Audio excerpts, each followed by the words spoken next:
Okay. Yes, let's start recording. Hello and welcome. Welcome to another reading session.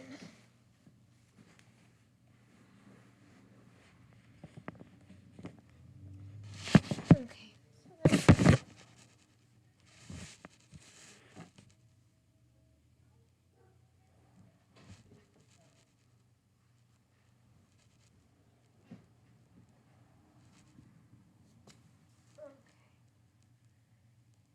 got my glasses right here. Not so clean.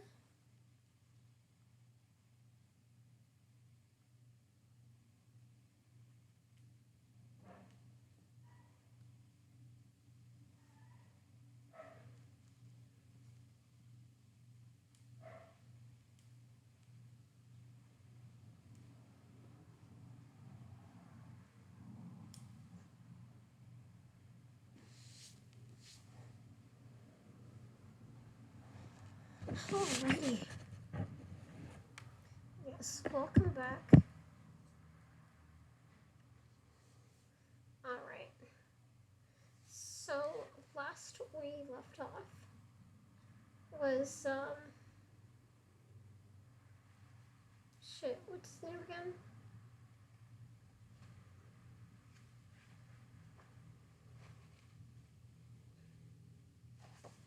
Miles. Miles decided to go live at a boarding school.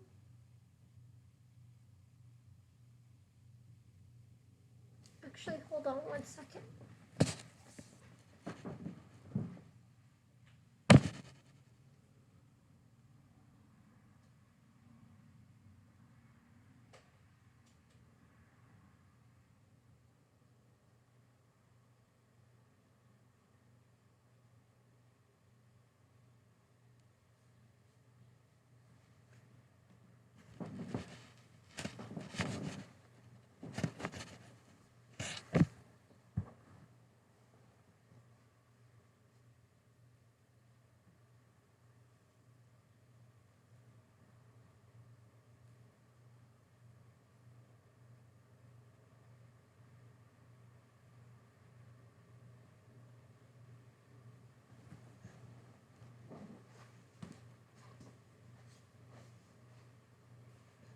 Okay. Yeah, Miles decided to go to boarding school over at Culver Creek. Um, he met his roommate and he met Alaska and he got, I want to say hazed is the best word, just because he was a newbie. The upperclassmen decided to pull a prank on him, I guess. Yeah. So now we move on to the next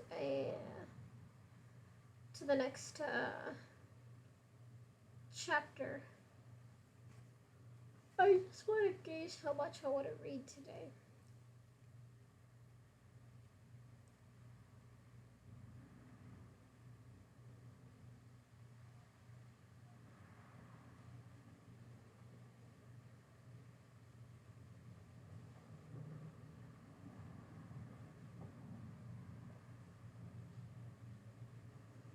Alright. I think I know where to stop.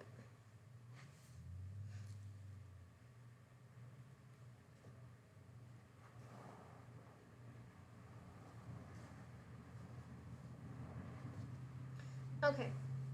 So.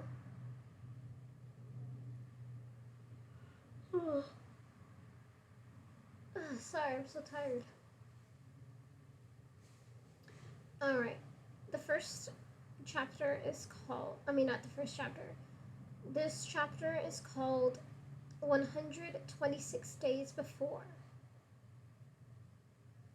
Well, now it's war, the colonel shouted the next morning. I rolled over and looked at the clock. 7:52. My first Culver Creek class, French, started in 18 minutes. I blinked a couple of times and looked up at the colonel. He was standing between the couch and the coffee table, holding his well-worn, once white tennis shoes by the laces.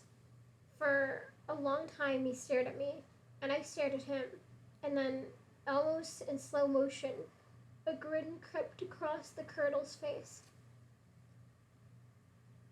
"I've got to hand it to them," he finally said. "That was pretty clever." "What?" I asked. "Last night, before they woke you up, I guess, they pissed in my shoes." "Are you sure?" I said, trying not to laugh. "Do you care to smell?" he asked, holding the shoes toward me. Because I went ahead and smelled them, and yes, I am sure. If there's one thing I know, it's when I've just stepped in another man's piss. It's like my mom always says. You think you's walking on water, but it turns out you just got piss in your shoes. Point those guys out to me if you see them today, he added. Just because we need to figure out why they're so pissed at me. And then we need to go ahead and start thinking about how we're going to ruin their miserable little lives. When I received the Culver Creek handbook over the summer and noticed happily that the dress code section contained only 2 words: casual modesty. It never occurred to me that girls should show up to class half asleep in cotton pajama shorts, t-shirts, and flip-flops. Modest, I guess, and casual. But there was something about girls wearing pajamas, even if modest, which might have made French at 8:10 in the morning bearable. If I'd had any idea what Madame O'Malley was talking about.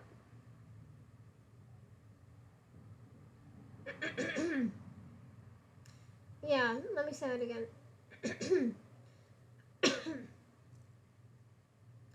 Yeah, and there was something about girls wearing pajamas, even if modest, which might have made French at 8:10 in the morning bearable, if I'd had any idea what Madame O'Malley was talking about. Comment dis-tu? Comment dis-tu?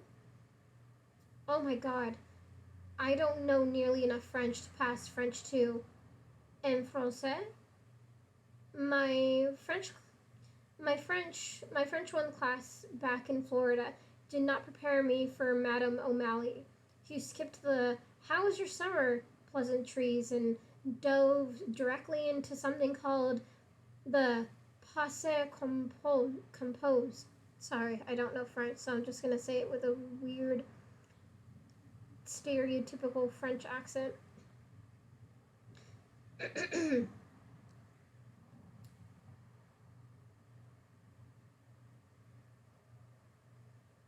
Yeah, and dove directly into something called the passé compose, which is apparently a verb tense. Alaska sat directly across from me in the middle of in the circle of desks, but she didn't look at me once the entire class, even though I could notice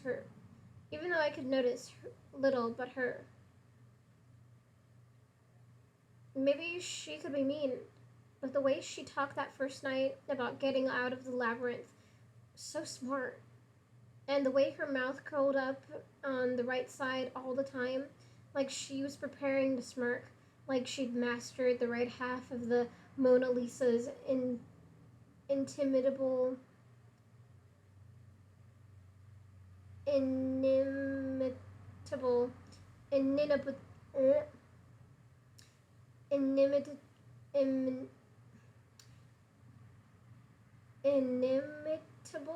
inimitable. Yeah, like she'd mastered the right half of the Mona Lisa's inimitable smile. For my room, the student population seemed manageable, but it overwhelmed me in the classroom area, which was a single log building. Oh, fuck. Okay.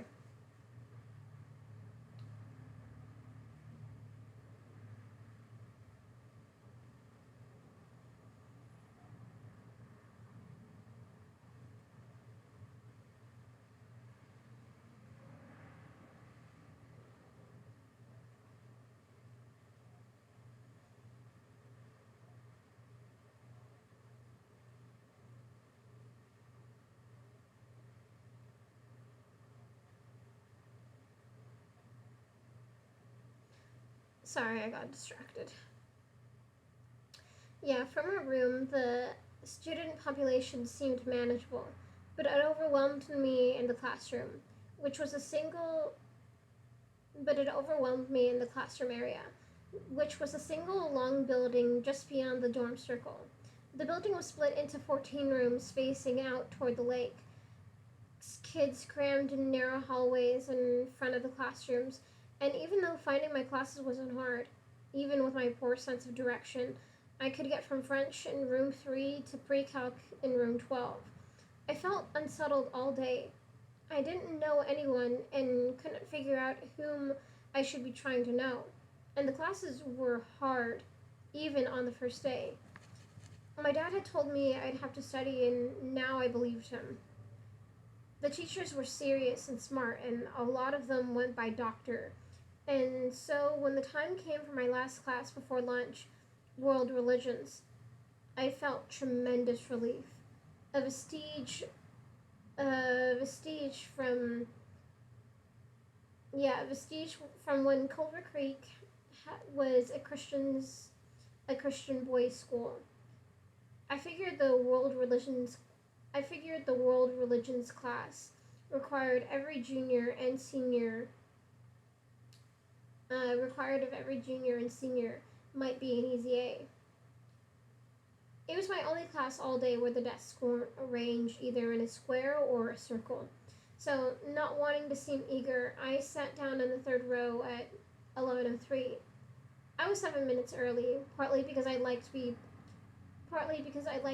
punctual, and partly because I didn't have anyone to chat with out of the, and partly because I didn't have anyone to chat with out in the halls.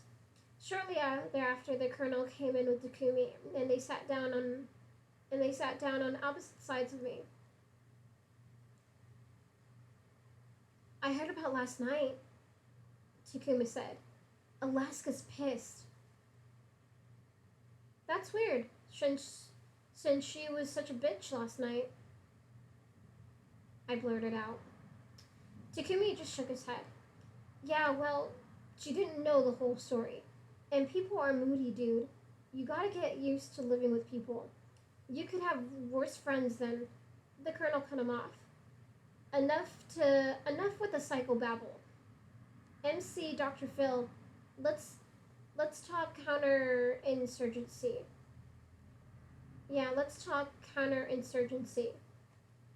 People were starting to file in class, so the colonel leaned in toward me and whispered, if any of them are in this class, let me know, okay? Just here. Just put X's where they're sitting. And he ripped a sheet of paper out of his notebook and drew a square for each desk. As people filled in, I saw one of them. A tall one with immaculately spiky hair. Kevin. Kevin stared at the colonel as he walked past, but in trying to stare, he forgot to watch his step and bumped his thigh against the desk. The colonel laughed. One of the other guys, the one who was behind, either a little fat or worked out. One of the other guys the one who was either a little fat or worked out too much, came in behind Kevin, sporting pleated khaki pants and a short sleeve black polo shirt. As they sat down, I crashed through the appropriate squares. Yeah, as they sat. Sorry. I'm getting.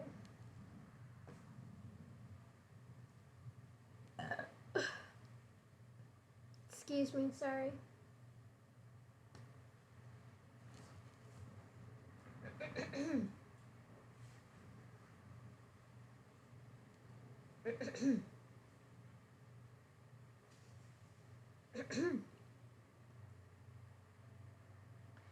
Yeah.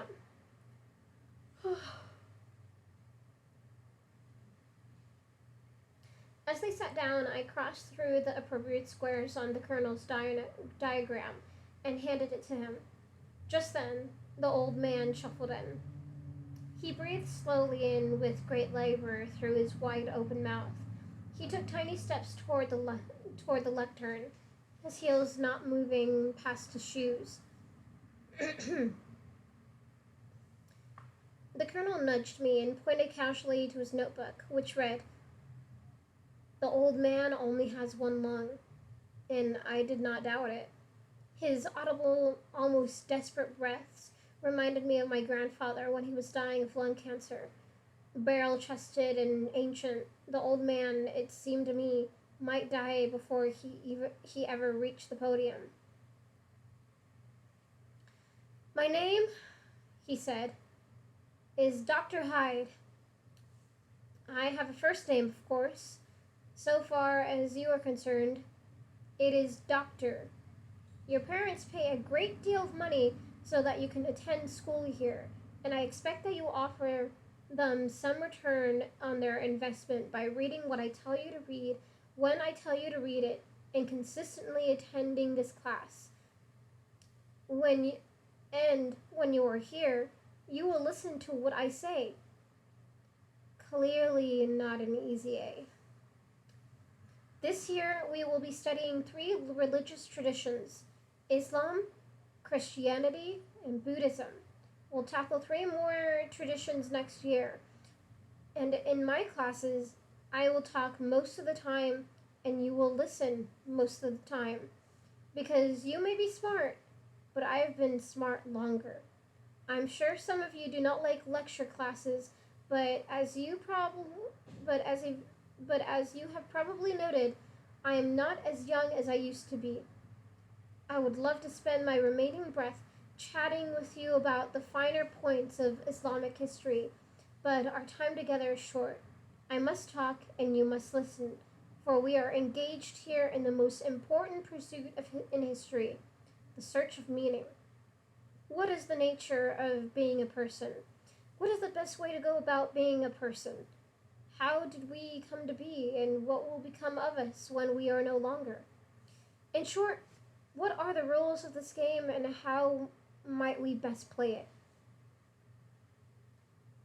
"The nature of the labyrinth," I scribbled into my spiral notebook, "and the way out of it." This teacher rocked. I hated discussion classes. I hated talking, and I hated listening to everyone else stumble on their words and try to phrase things in the vaguest possible way, so they wouldn't sound dumb. And I hated how it was all just a game of trying to figure out what the teacher wanted to hear and then saying it. "I'm in class, so teach me." And teach me he did. In those 15 minutes, the old man made me take religion seriously. I'd never been religious, but he told us that religion is important whether or not we believed in one. In the same way that historical events are important whether or not you personally lived through them. And then he assigned us 50 pages of reading for the next day from a book called Religious Studies. That afternoon, I had 2 classes and 2 free periods. We had 9 50-minute classes each day, which means that most everyone had 3 study periods. Yeah, we had 9 50-minute class periods each day, which means that most everyone had 3 study periods, except for the colonel, who had an extra independent study math class on account of being an extra special genius. The colonel and I had biology together where I pointed out the one guy who duct taped me the night before. In the top corner of his notebook, the colonel wrote, Longwell Chase, Senior, Senior W Day, Warrior. Friends with Sarah. Weird. It took me a minute to remember who Sarah was. The colonel's girlfriend. I spent my free periods in my room trying to read about religion. I learned that myth doesn't mean a lie. It means a traditional story that tells you something about people and their worldview and what they hold sacred. Interesting. Interesting. I also learned that after the events of the previous night, I was far too tired to care about myths or anything else, so I slept on top of the covers for most of the afternoon until I awoke to Alaska singing. Awoke to Alaska singing, "Wake up, little Pudgy!" directly into my left ear canal. I held the religion book close up against my chest like a small paperback security blanket. That was terrible, I said. What do I need to do to ensure that never happens to me again? Nothing you could do, she said excitedly. I'm unpredictable. God, don't you hate Dr. Hyde? Don't you? He's so condescending. I sat up and said, I think he's a genius. Partly because I thought it was true, and partly because I just felt like disagreeing with her. She sat down on the bed. Do you always sleep in your clothes? Yep. Funny, she said. You weren't wearing much last night. I just glared at her. Come on, Pudge. I'm teasing. You have to be tough here.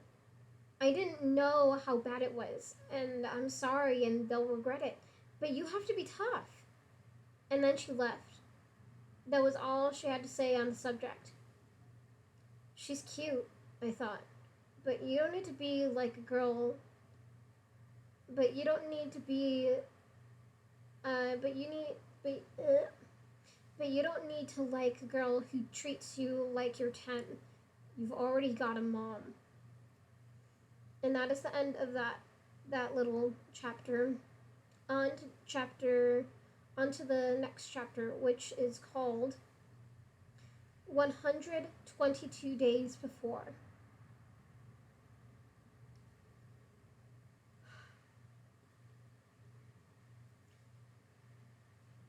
After my last class of my first week at Culver Creek, I entered room 43 to an unlikely sight.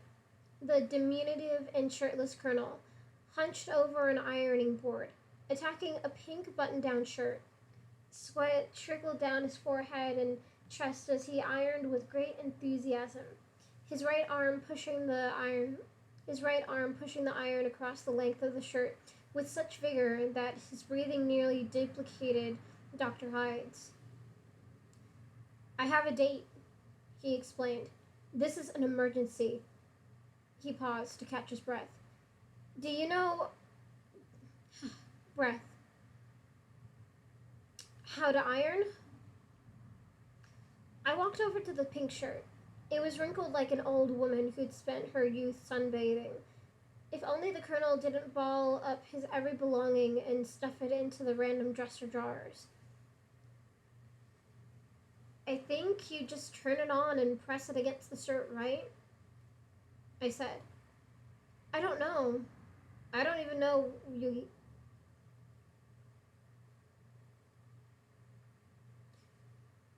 Yeah, I think you just turn it on and press it against the shirt, right? I said. I don't know. I didn't even know we had an iron. We don't. It's Takumi's. But Takumi doesn't know how to iron either. And when I asked Alaska, she started yelling, "You're not going to impose the patriarchal paradigm on me." Oh God, I need to smoke. But I can't reek when I see Sarah's parents. Okay, screw it. We're going to smoke in the bathroom with the shower on. The shower has steam. Steam gets Steam gets rid of wrinkles, right? By the way, he said as I followed him into the bathroom, if you want to smoke inside during the day, just turn on the shower. The smoke follows the steam up to the vents. Though this made no scientific sense, it seemed to work. The shower's shortage of water pressure and low shower head made it all but useless for showering, but it worked great as a smoke screen.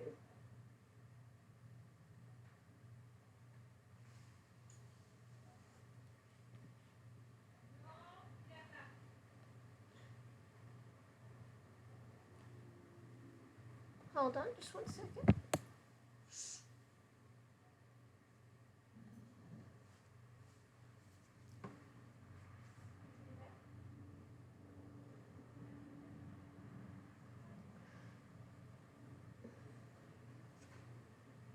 Yeah, though this made no scientific sense, it seemed to work. The shower's shortage of water pressure and low shower head made it all but useless for showering, but it worked great for but it worked great as a smoke screen. Sadly, it made a poor iron. The colonel tried ironing the shirt once more. I'm just gonna push really hard, and see if that helps. And finally, it put it on wrinkled.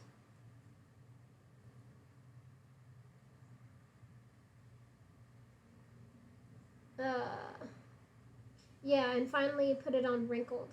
He matched the shirt with a blue tie decorated with her horizontal lines of little pink flamingos. The one thing my lousy father taught me, the colonel said as his hands nimbly threaded the tie into a perfect knot, was how to tie a tie, which is odd since I can't imagine when he ever had to wear one. Just then, Sarah knocked on the door. I've seen her once or twice before, but the colonel never introduced me to her and didn't have a chance to that night. Oh, my God. Can't you at least press your shirt? She asked, even though the colonel was standing in front of the ironing board. We're going out with my parents. She looked awfully nice in her blue summer dress. Her long, pale blonde hair was pulled up into a twist, with strands of her hair falling down at each side of her face. She looked like a movie star. Yeah, she looked like a movie star. A bitchy one. Look, I did my best. Look, I did my best. We don't all have maids to do our ironing. Chip, that chip on your shoulder makes you look even shorter. Christ, can't we get out the door without fighting? I'm just saying, it's the opera. It's a big deal to my parents. Whatever, let's go. I felt like leaving, but it seemed stupid to hide in the bathroom, and Sarah was standing in the doorway, one hand cocked on her hip and the other fiddling with her car keys as if to say, let's go. I could wear a tuxedo and your parents would still hate me, he shouted. That's not my fault. You antagonized them. She held up the car keys in front of him. Look, we're going now, or we're not going.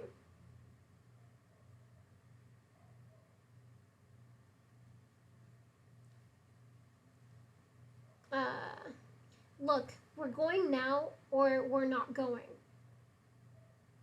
Fuck it. I'm not going anywhere with you, the colonel said. Fine. Have a great night. Sarah slammed the door so hard that a sizable biography of Leo Tolstoy, last words. The truth is, I care a great deal. What they dot dot dot fell off my fell off my bookshelf and landed with a thud on our checkered floor like an echo of the slamming door. Ah! He screamed. So that's Sarah, I said. Yes. She seems nice. The colonel laughed, knelt down next to the mini fridge, and pulled out a gallon of milk.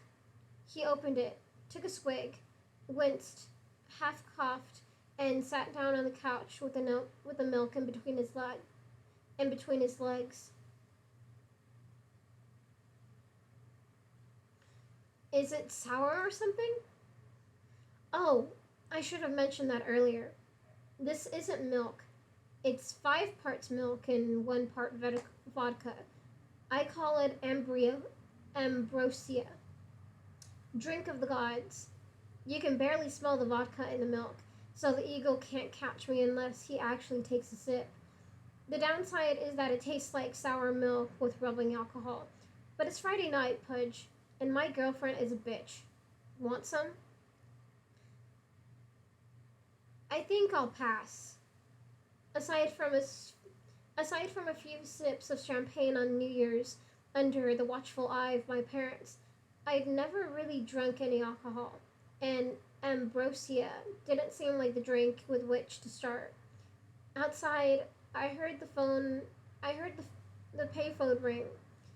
Given the fact that Given the fact that 190 borders share 5 payphones, I was amazed at how I was amazed at how infrequently it rang.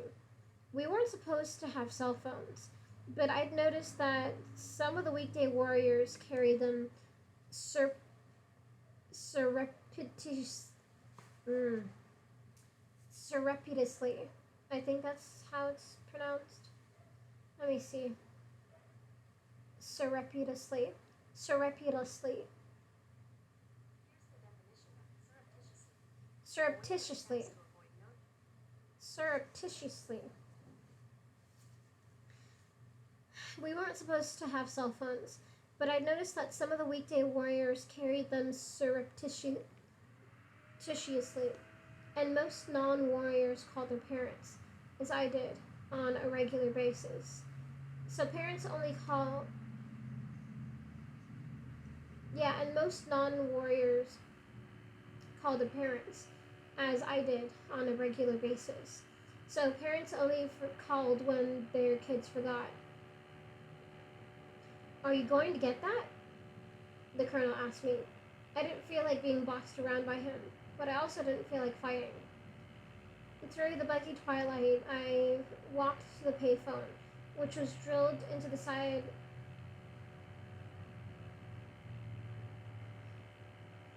Yeah, through a buggy twilight, I walked to the payphone, which was drilled into the wall between rooms 44 and 45.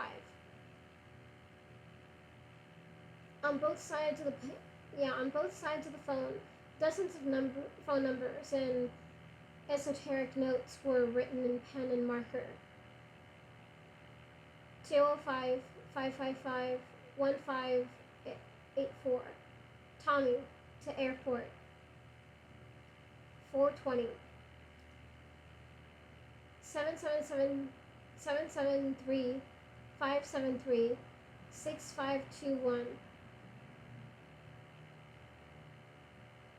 JG. Cuffs? Calling the payphone required a great deal of patience. I picked up on the ninth ring.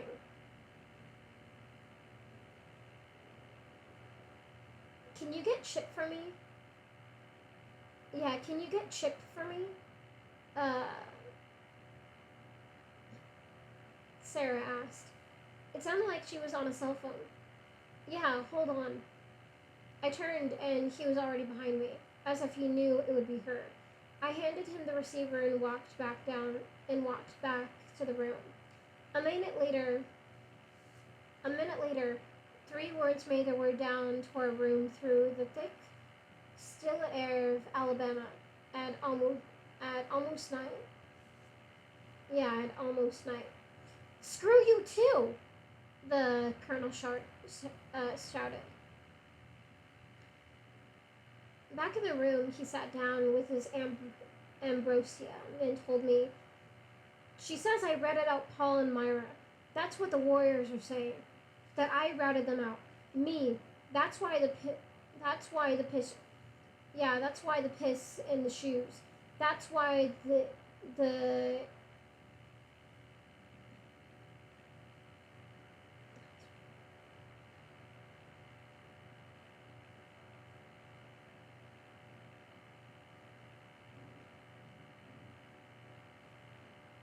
I wonder if this is supposed to be written like this or if it's a mistake. I feel like it's just supposed to be written that way. But yeah, that's what the Warriors are saying. That I ratted them out. Me. That's why the piss in the shoes. That's why the nearly killing you. Because you live with me and they say I'm a rat. Okay, so it was just how it was written. I try to remember who Paul and Myra were. The names were familiar, but I had heard so many names in the last week I couldn't match Paul and Myra with faces. And then I remembered why. I'd never seen them. They got kicked out the year before, having committed the trifecta. How long have you been dating her? I asked. 9 months. We never get a we never got along. I mean, I didn't even briefly like her, like my mom or my dad. My dad would get pissed, and then he would beat the shit out of my mom, and then my dad would be all nice, and they'd have like a honeymoon period. But with Sarah, there's never a honeymoon period. God, how could she think I was a rat? I know, I know. Why don't we break up? He ran a hand through his hair, clutching a fistful of it atop his head, and said, I guess I stay with her because she stays with me. And that's not an easy thing to do. I'm a bad boyfriend, she's a bad girlfriend. We deserve each other. But I can't believe they think that, he said as he walked to the bookshelf and pulled down the almanac. He took a long pull of his he took a long pull off his ambrosia. Goddamn weekday warriors. It's probably one of them that ratted out Paul and Myra and then blamed me to cover their tracks. Anyway, it's a good night for staying in. Staying in with Pudge and Ambrosia. I still, I said, I still, I said, wanting to say that I didn't understand how you could kiss someone who believed you were a rat, if being a rat was the worst thing in the world. But the colonel cut me off. Not another word about it. You know what the capital of Sierra Leone is? No. Me neither, he said. But I intend to find out. And with that, he stuck his nose in the almanac, and the conversation was over. Alright, that is the end of that little chapter. They're all pretty short. Okay, the next chapter is called 110 Days Before. Keeping up with my classes proved easier than I had expected. My general predisposition to spend a lot of my general predisposition to spending a lot of time inside reading gave me a distinct advantage over the average Culver Creek student. By the third week of classes, plenty of kids had been sunburned to a Befrito gold. Yeah, plenty of kids had been sunburned to a Befrito-like golden brown from days spent chatting outside in the shadeless dorm circle during free periods. But I was barely pink. I studied. And I listened in class. And I listened in class too. But on that Wednesday morning when Mr. Hyde was talking about how Buddhists believe that all things are interconnected, I found myself staring out the window. I was looking at the wooded, slow sloping hill beyond the lake. And from Hyde's classroom, things did seem connected. The trees seemed to cloth the hill, and just as I would never think to notice a particular cotton thread in the magnificently tight orange tank top Alaska wore that day. I couldn't see the trees for the forest. Everything so intricately woven together. Yeah, everything so intricately woven together that it made no sense to think of one tree as independent from that hill. But then I heard my name, and I knew I was in trouble. Mr. Halter, the old man said, here I am, straining my lungs for your edification, and yet something out there seems to have caught your fancy in a way that I've been unable to do. Pray tell, what have you discovered out there? Now I felt my own breath shorten, the whole class watching me, thanking God they weren't me. Dr. Hyde had already done this 3 times, kicking kids out of class for not paying attention or writing notes to one another. I was just looking outside and at the hill and thinking about the trees and the forest, like you were saying earlier about the way the old man, who obviously did not tolerate vocalized rambling, cut me off. I'm going to ask you to leave class, Mr. Halter, so that you can go out there and discover the relationship between the trees and the forest. And tomorrow, when you're ready to take this class seriously, I will welcome you. I will welcome you back. I sat still, my pen resting in my hand, my notebook open.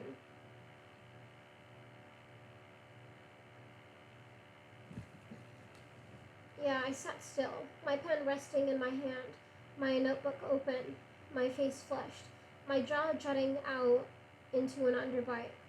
The old man I had to keep from looking sad. Yeah, let me say that again. I sat still, my pen resting in my hand, my notebook open, my face flushed, and my jaw jutting out into an underbite. An old trick I had to keep from looking sad or scared. Two rows behind me, I heard a chair move and turned around to see Alaska standing up, slinging her backpack over one arm. I'm sorry, but that's bullshit. You can't just throw him out of the class. You drone on and on for an hour every day, and we're not allowed to glance at the window? The old man stared back at Alaska like a bull at a matador. Yeah, like a bull at a matador. Or a matador. Then raised a hand to his sagging face and slowly rubbed the white stubble on his cheek. For 15 minutes a day, 5 days a week, you abide by my rules, or you fail. The choice is yours. Both of you leave. I stuffed my notebook into my backpack and walked out, humiliated. As the door shut behind me, I felt a tap on my left shoulder. I turned, but there was no one there. Then I turned the other way, and Alaska was smiling at me. The skin between her eyes and temple crinkled into a starburst. The oldest trick in the book, she said, but everybody falls for it. I tried to smile, but I couldn't stop thinking about Mr. Hyde. It was worse than the duct tape incident, because I always knew that the Kevin Richmonds of the world didn't like me, but my teachers had always been card-carrying members of the Miles Halter fan club. I told you he was an asshole, she said. I still think he's a genius. He's right. I wasn't listening. Right, but he didn't need to be a jerk about it. Like, he needs to prove his power by humiliating you? Anyway, she said, the only real geniuses are artists. Yeats, Picasso, Garcia Marquez. Geniuses. Dr. Hyde, bitter old man. And then she announced we're going to look we're going to look for four-leaf clovers until class ended. And we could go smoke with the Colonel and Takumi. Both of whom, she added, are big-time assholes for not marching out of class right behind us. When Alaska Young is sitting with her legs crossed in a brittle, periodically, green clover patches leaning forward in search.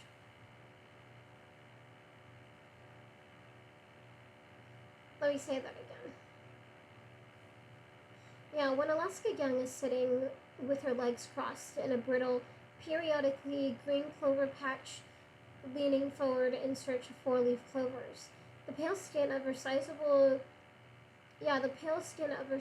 cleavage clearly visible. It is a plain fact of human physiology that it becomes impossible to join in her clover search. I'd gotten in enough trouble already for looking where I wasn't supposed to, but still.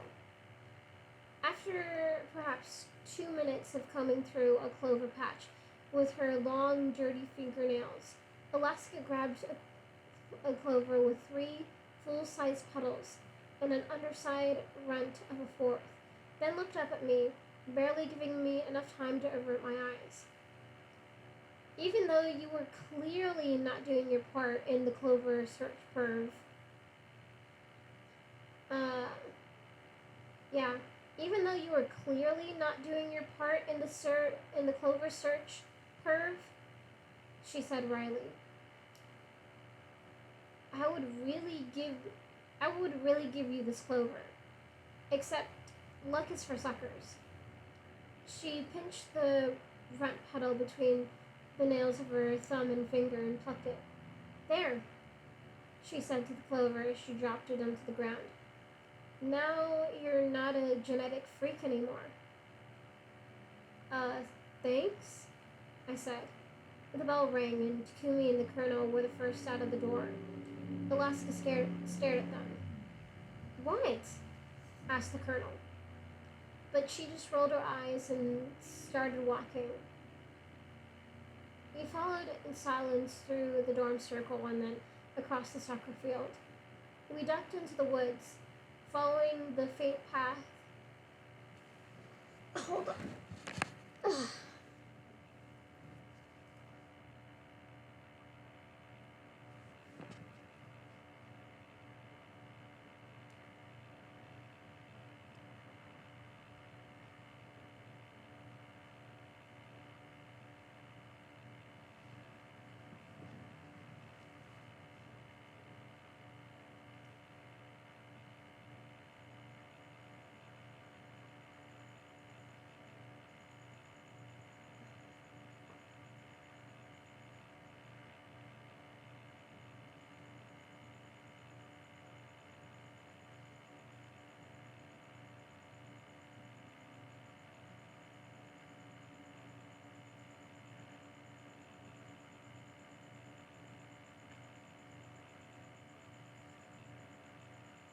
Sorry.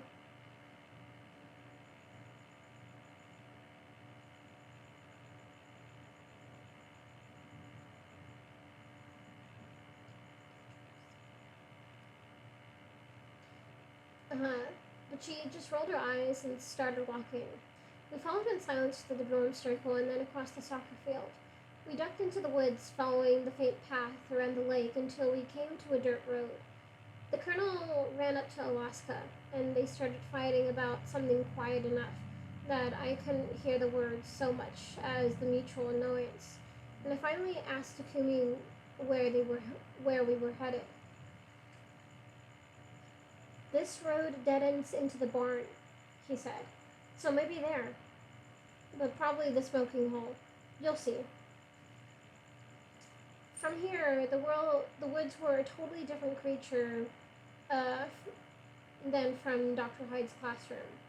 The ground was thick, with fallen branches, decaying pine needles, and brambly green bushes. The path wound past pine trees, sprouting tall and thin, their stubbly needles providing a lace of their needles providing a lace of shade from another sunburned day. And the smaller oak and maple trees, which from Dr. Hyde's classroom had been invisible beneath the more majestic pines.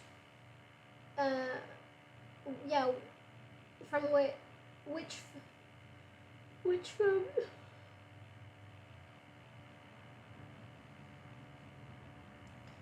sorry guys.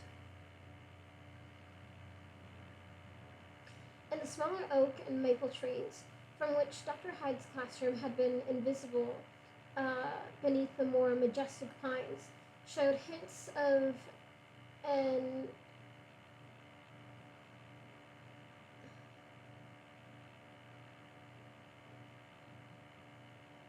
an what? What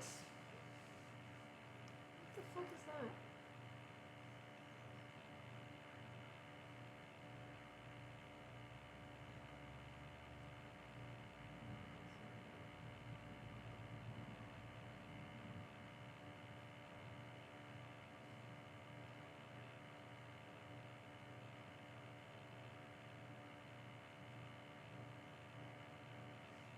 Oh, I got it. Oops. Showed hints of an as yet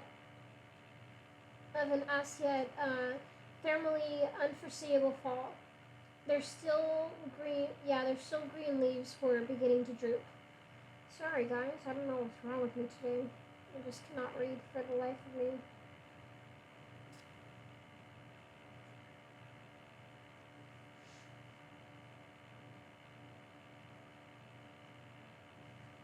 Yeah, there's still green leaves were beginning to droop. We came to a rickety wooden bridge, just thick plywood laid over a concrete foundation. Over Culver Creek. Yeah, over Culver Creek. The winding rivulet, the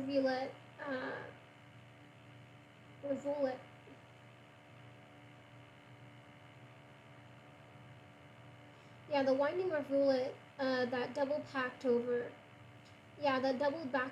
and over again through the outskirts of campus. God, I don't know what's wrong with me today. I just can't read. Yeah, we came to a rickety wooden bridge, just thick plywood laid over a concrete foundation, over Culver Creek, the winding rivulet that doubled back over and over again through the outskirts of campus. On the far side of the on the far side of the bridge, there was a tiny path leading down a steep slope. Not even a path so much as a series of hints. A broken branch here, a patch of stumped down grass there, that people had come this way before.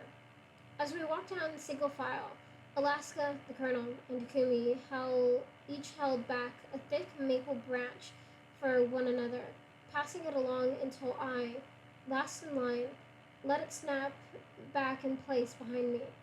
And between between the bridge and oasis, a slab of concrete, 3 feet wide and 10 feet long, with blue plastic chairs stolen long ago from some classroom. Cooled by the creek and the shade of the bridge, I felt unhot for the first time in weeks. The Colonel dispensed the cigarettes. Takemi passed, and the rest of us lit up. He has no right to condescend. He has no right to condescend to us, is all I'm saying, Alaskan said, continuing her conversation with the Colonel. Pudge is done with staring. Yeah, Pudge is done with staring out the window, and I'm done with going on tirades about it. But he's a terrible teacher, and you won't convince me otherwise. Fine, the Colonel said. Just don't make another scene, Christ. You nearly killed the old bastard. Seriously, you'll never win by crossing Hyde. Seriously, you'll never win by crossing hide, Takumi said. He'll eat you alive, shoot you out, and then piss on his dump. Which is which by the way is what we should be doing to whoever ratted on Myra. Has anyone heard anything? It must have been some weekday warrior, uh, Alaska said. But apparently they think it was the colonel. So who knows? Maybe the eagle just got lucky. She was stupid. They got caught. She got expelled. It's over. That's what happens when you're stupid and you get caught. Alaska made an O with her lips, moving her mouth like a goldfish eating, trying unsuccessfully to blow smoke rings. Wow, Takumi said. If I ever get kicked out, remind me to even the score myself, since I sure can't count on you. Don't be ridiculous, she responded. Not angry, so much dismissive. Yeah, don't be ridiculous, she responded, not angry so much as dismissive. I don't understand why you're so obsessed with figuring out everything that happens here. Like we have to unravel every mystery. God, it's over.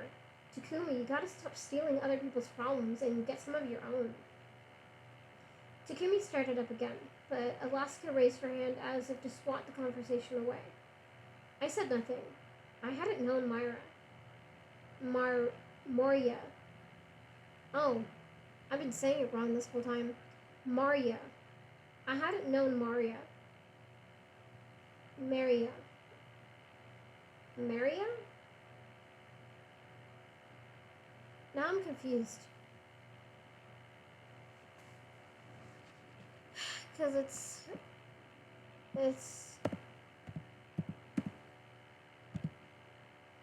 that's how it's spelled. Or should I say Maria? Moira? No, it's not Moira.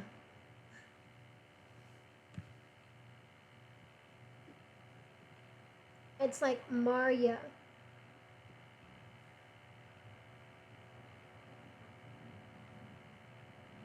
I'm just now, like, noticing this.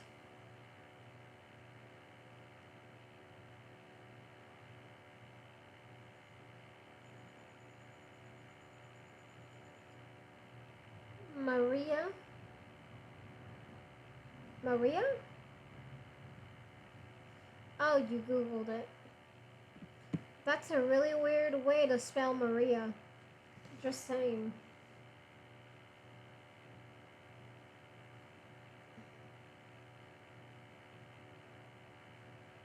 Okay. Yes, I have been saying Myra this whole time.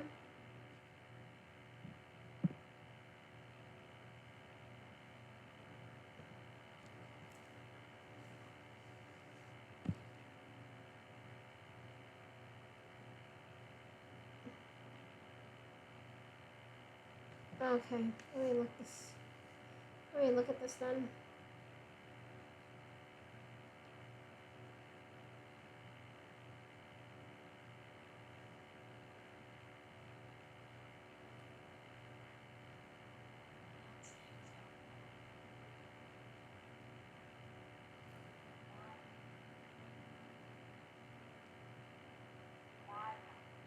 Maria.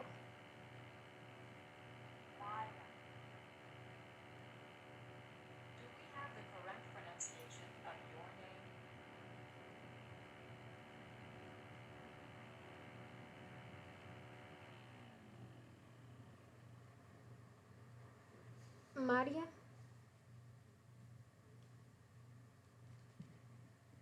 I'm just gonna say Maria.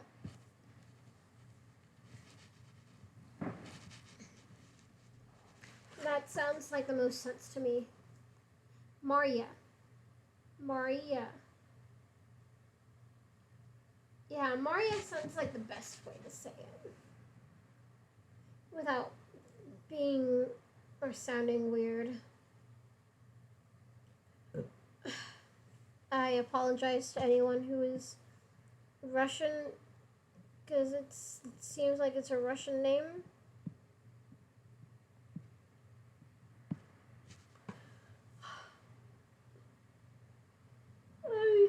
I was just gonna say Maria. Myra is cool too. Okay, I said nothing.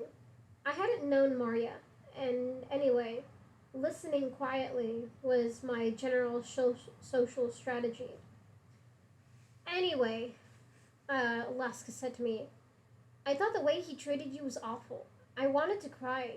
I just wanted to kiss you and make it better. Shame you didn't. I deadpanned and they laughed. You're adorable, she said, and I felt the intensity of her eyes on me and looked away nervously. Too bad I love my boyfriend. I stared at the knotted roots of the trees of the creek bank, trying hard not to look like I'd just been called adorable. Takumi couldn't believe it either, and he walked over to me, tussling my hair in his hand, and started rapping to Alaska. Yeah, Pudge is adorable, but you want incorrigible, so Jake is more endurable, 'cause he's so damn. I almost had 4 rhymes on adorable, but all I could think of was unfloorable, which isn't even a word. Alaska laughed. That made me not be mad at you anymore. God, rapping is sexy. Pudge, did you even know that you're in the presence of the sickest...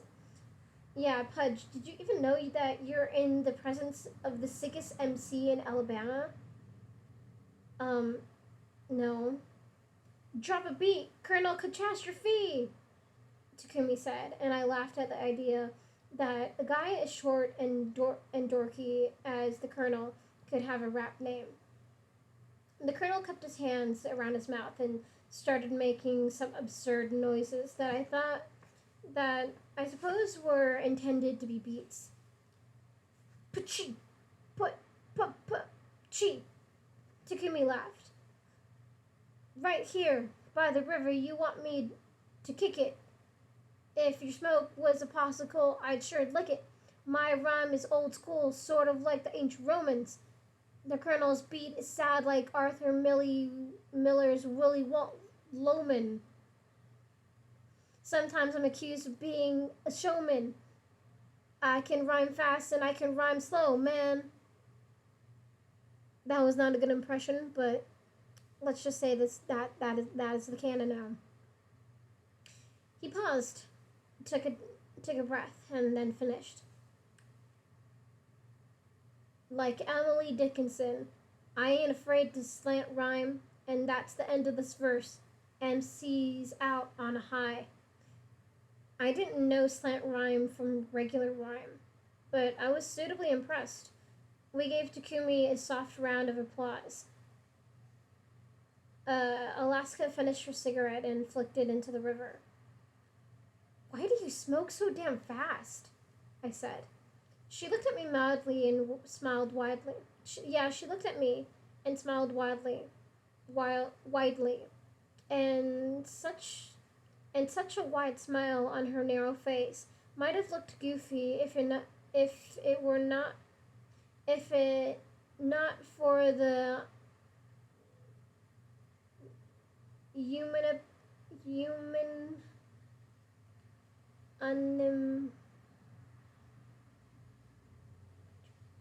oh, let me just say that whole thing again.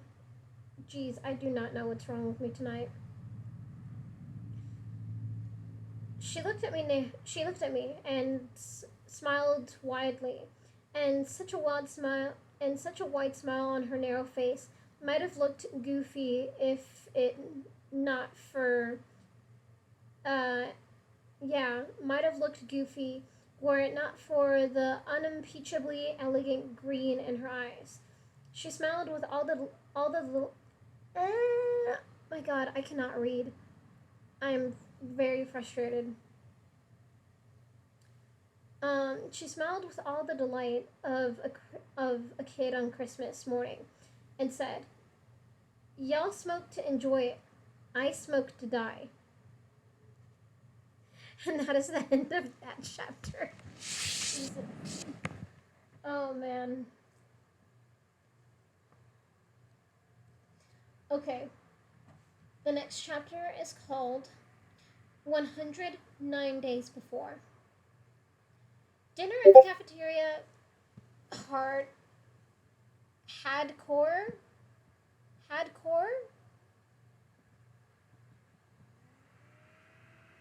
who had core? Chandler, who had core? Hardcore? I've never heard of hardcore. Is that supposed to be one word or two? I think it's supposed to be one, Chandler.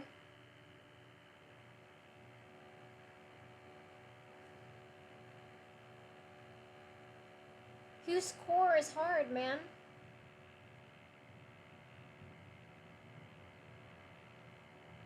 Whose core is hard? Is your core hard, Chandler?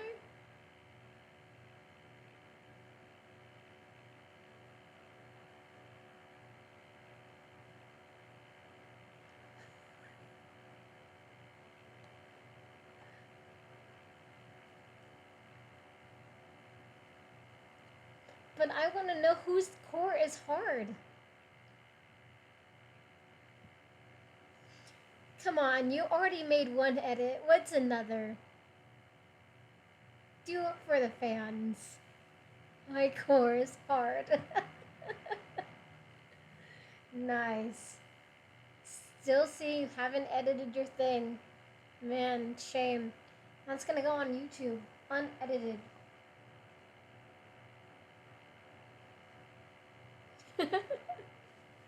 Okay. Oh, you changed it? Oh. I got that live. I got that. I didn't even switch back to OBS. I was waiting for it. Wow. Okay.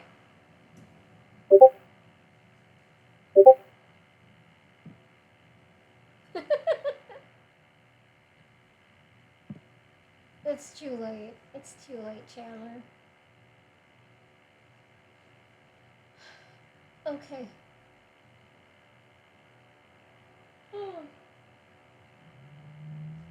Oh, but on another note, I know which book I'm gonna read after this one. And this one has been made into a movie, so you can watch the movie before I start reading the book. We could probably watch it together too.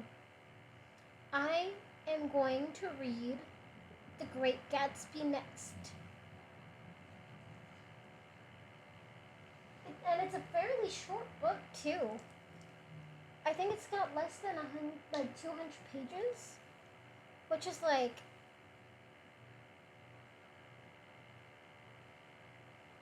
that's pretty mind-boggling to me. Yeah, so did I. I read it my senior year, 2014, when the movie came out. And that was my prom's theme. It was The Great Gatsby. I remember.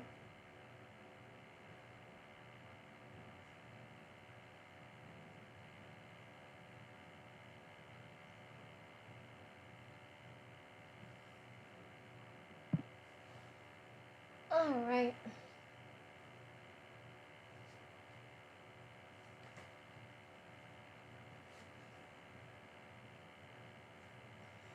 Alright. There we go. So, okay, now we are moving on. Hopefully, I will not twist my tongue anymore. But you know what? It probably will happen again.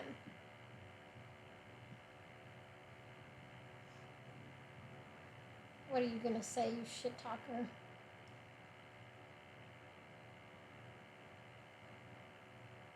Hopefully you won't bully me.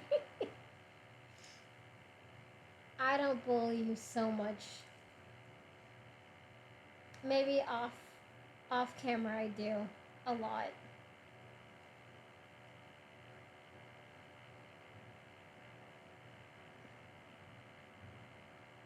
But you need to, look at what you're typing, man. Okay, I'm done. I'm done for now. We will get to reading. Okay, yes.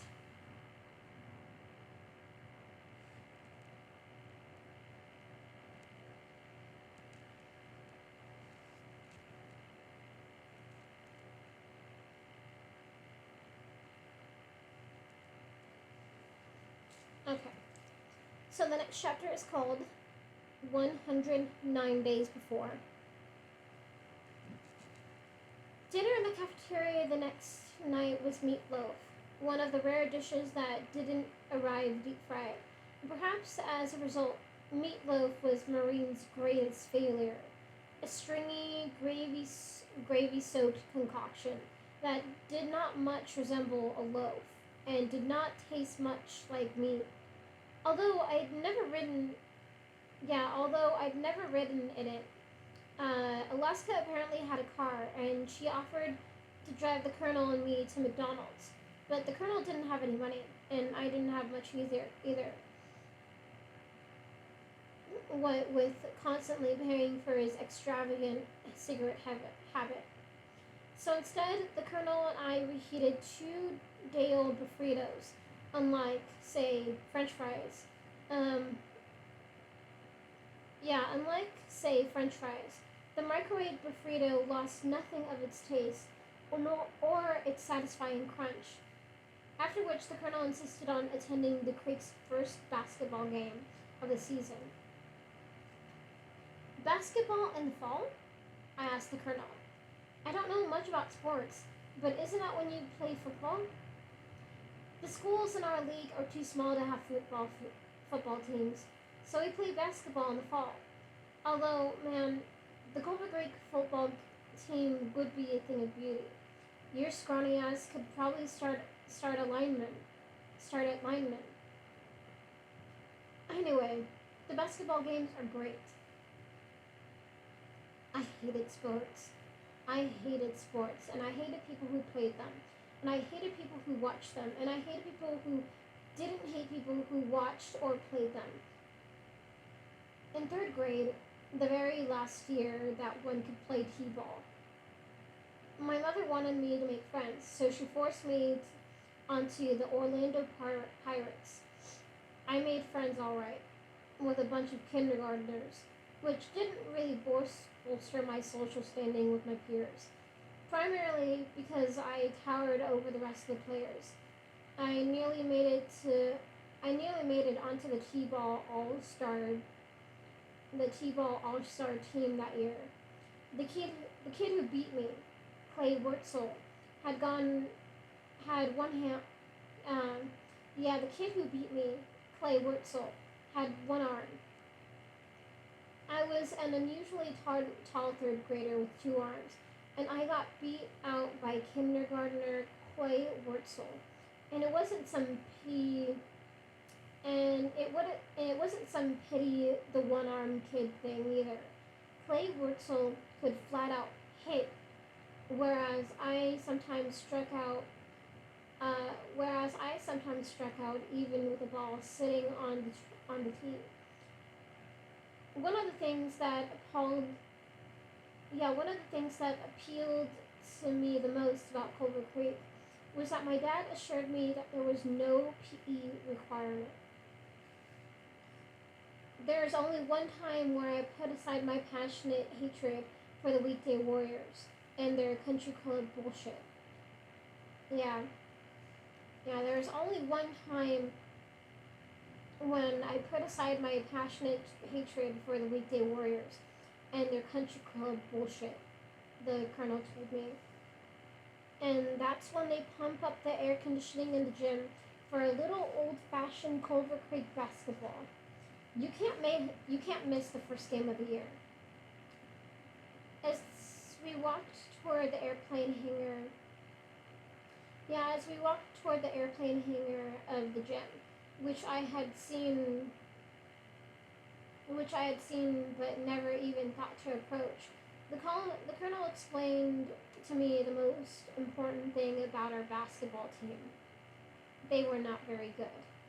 The star of the team, the colonel said, was a senior named Hank Walston, who played power He played power forward despite being 5'8". Hank's primary claim, Hank's primary claim to campus fame, I already knew, was that he always had weed. And the colonel told me that for 4 years, Hank started every game without ever once playing sober. He loves weed like Alaska loves sex, the colonel said. This is a man who once constructed a bong using only the barrel of an air rifle, a pipe, a ripe pear, and an 8x10 glossy photograph of Anna Kournikova. Not the brightest gem in the jewelry shop, but you've got to admire his single-minded dedication to drug abuse. From Hank, the colonel told me, it went downhill until you reached Wilson Carbot, the starting center. He was almost 6 feet tall. We're so bad, the colonel said. We don't even have a mascot. I call us the Culver Creek Nothings. So they just suck? I asked. I didn't quite understand the point of watching your terrible team get walloped, though the air conditioning was reason enough for me. Oh, they suck, the colonel replied. But we always beat the shit out of the deaf and blind school. Apparently basketball wasn't the biggest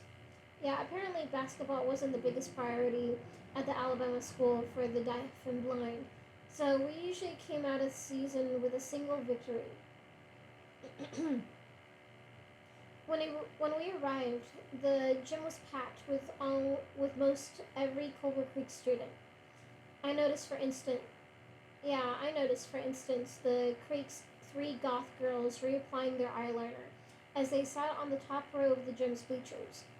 I'd never attended a school basketball game back home, and I doubted the crowds were quite so inclusive. Even so, I was surprised when none other than Kevin Richmond sat down on the bleacher directly in front of me, while the opposing school's cheerleading team, their unfortunate school colors were mud brown and dehydrated piss yellow, tried to fire up the small visitors section in the crowd. Kevin turned around and stared at the colonel. Like most of the other guy warriors, Kevin dressed preppy, looking like a lawyer who enjoys golfing waiting to happen. And his hair, a blonde mop, short on the sides and spiky on top,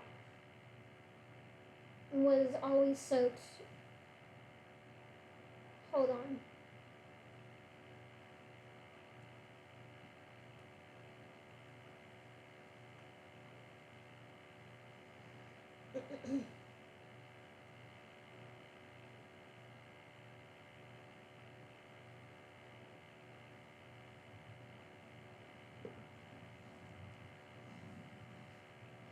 Okay.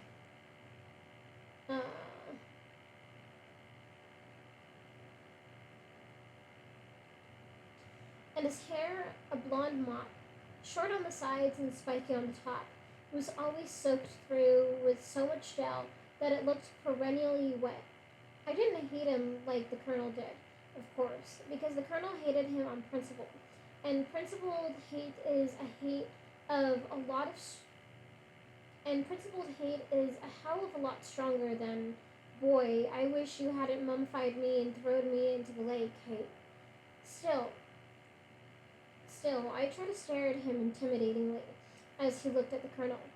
But it was hard to forget that this guy had seen my skinny ass in nothing but boxers a couple of weeks ago.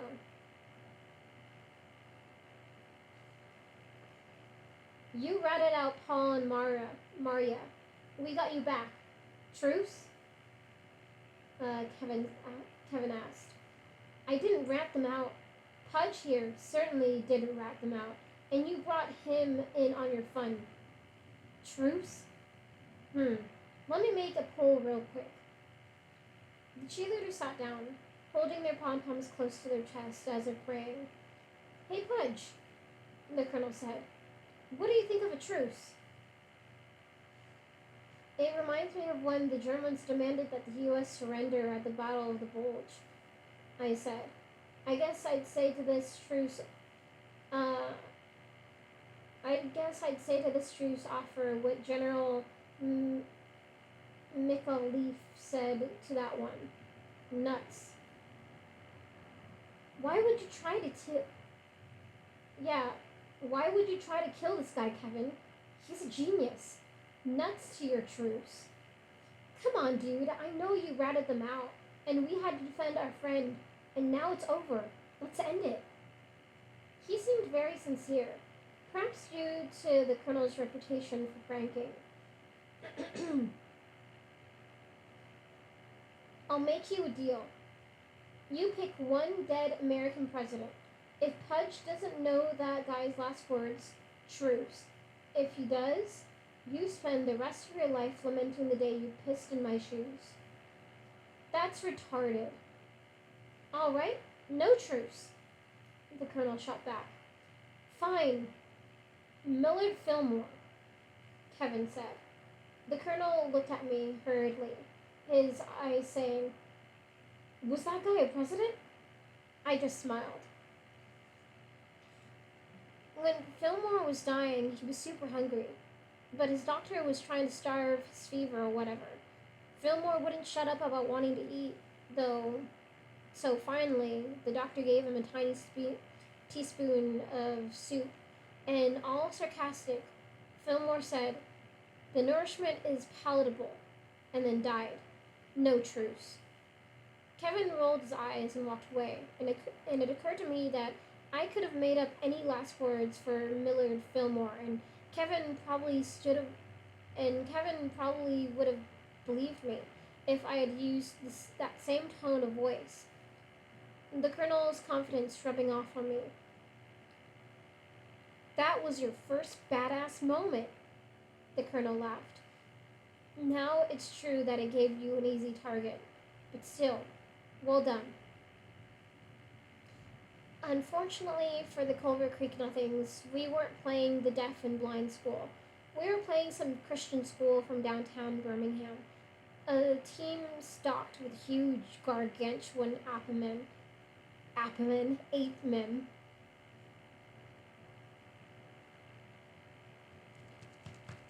Excuse me. Okay. Yeah, we were playing some Christian school from downtown Birmingham. A team stocked with huge gargantuan ape men that, with thick beards and a strong distaste for turning the other cheek. At the end of the first quarter, 20-4, and that's when the fun started. The colonel led all of the cheers. Cornbread! He screamed. Chicken! The crowd responded. Rice! Peas! And then all together, we got higher SATs! Hip, hip, hip, hooray! The colonel cried. You'll be working for us someday! Yeah, you'll be working for us someday. The opposing team's cheerleaders tried to answer our cheers with, the roof is on fire. Hell is in your future if you give in to desire. But we could always do them one better. Buy, sell, trade, barter. You're much bigger, but we are smarter. When the visitors shoot a free throw on most of every court in the country, the fans make a lot of noise, screaming and stomping their feet. It doesn't work because players learn to tune out their white noise. At Culver Creek, we had a much better strategy. At first, everyone yelled and screamed like in a normal game. But then everyone said, shh, and there was absolute silence. Just our hatred Just as I hit, yeah, just as our hated opponent stopped dribbling and prepared for a shot, the colonel stood up and screamed something like, "For the love of God, please shave your back hair!" Or, "I need to be saved. Can you minister me after your shot?" Toward the end of the first, toward the end of the third quarter, the Christian school coach called out a timeout and complained to the ref about the colonel, pointing at him angrily. We were 56-13. The colonel stood up. "What? You have a problem with me?" And the coach screamed, "You're bothering my players!" "That's the point, Sherlock!" the colonel screamed back. The ref came over and kicked him out of the gym. I followed him. I've gotten thrown out of 37 straight games, he said. "Damn." Yeah, once or twice. Once or twice I've had to go really crazy. I ran onto the court with 11 seconds left once and stole the ball from the other team. It wasn't pretty. But I have a streak to maintain. The colonel ran ahead of me, gleefully at his ejection, and I jogging after him, trailing in his wake. I wanted to be one of those people who have streaks to maintain, who scorch the ground with their intensity. But for now, at least, I knew such people. But for now, at least, I knew such people, and they needed me, like comets need tails. And that is the end of that chapter. We will now go into the next chapter. Alright, let me see how...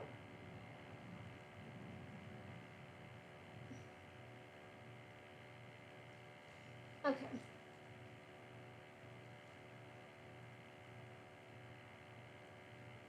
Alright, yes, the next chapter is called 108 Days Before. Actually, let me drink some water.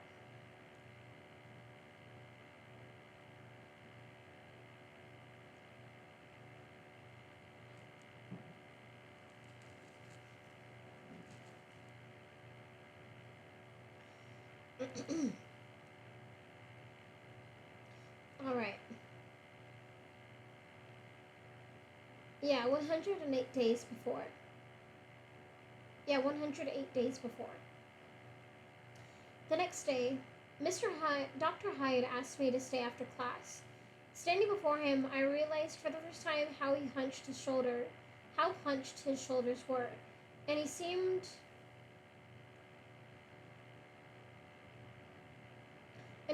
suddenly sad and kind of old.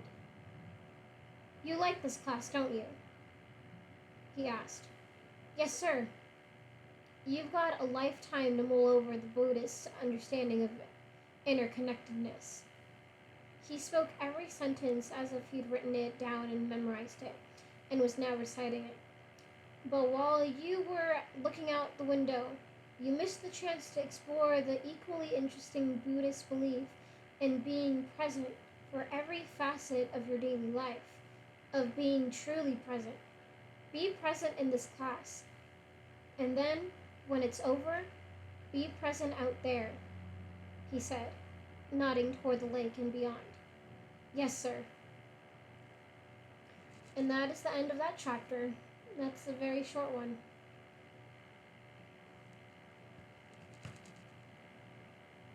Okay. Excuse me. Alright. The next chapter is called 101 Days Before.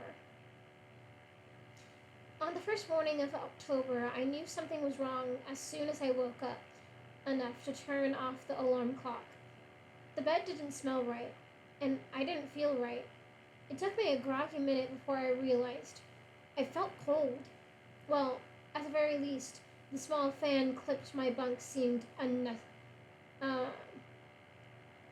Oh Well, at the very least. The small fan clipped to my bunk seemed suddenly unnecessary. It's cold, I shouted. God, what? Oh God, what time is it? I heard. I heard above me. 8:04, I said. The colonel, who didn't have an alarm clock but almost always woke up to take a shower before mine went off, swung his short legs over the side of the bed, jumped down and dashed to his dresser.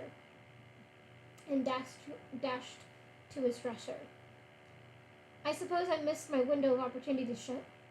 I guess I missed my window of opportunity to shower, he said, as he put on a green Culver Creek basketball t-shirt and a pair of shorts. Oh well, there's always tomorrow. And it's not cold. It's probably 80. Gratefully, not gratefully. Grateful to have slept fully dressed, I just put on some shoes, and the colonel and I jogged to the classrooms. I slipped to my seat in 20 seconds. Yeah, I slipped to my seat with 20 seconds to spare. Halfway through class, Madame O'Malley turned around to write something in French on the blackboard, and Alaska passed me a note. Nice bedhead. Study at McDonald's for lunch? Yeah, study at McDonald's for lunch? Our first significant pre-calc test was only 2 days away, so Alaska grabbed the 6 pre-calc kids she did not consider weekday warriors and piled us into her tiny blue two-door. By happy coincidence, a cute sophomore named Laura, ended up sitting on my lap. Laura had been born in Russia or someplace, and she spoke with a slight accent. Since we were only 4 layers of clothing from doing it, I took the opportunity to introduce myself. I know who you are, she smiled. You're Alaska's friend. Friend from Florida. Oh, okay, cool. You're Alaska's friend. You're Alaska's friend from Florida. Yeah, get ready for a lot of dumb questions, because I suck at pre-calc, I said. She started to answer, but then she was thrown back against me as Alaska shot out of the parking lot.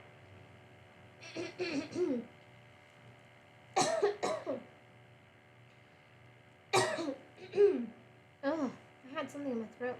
Oh, shoot. Hold on.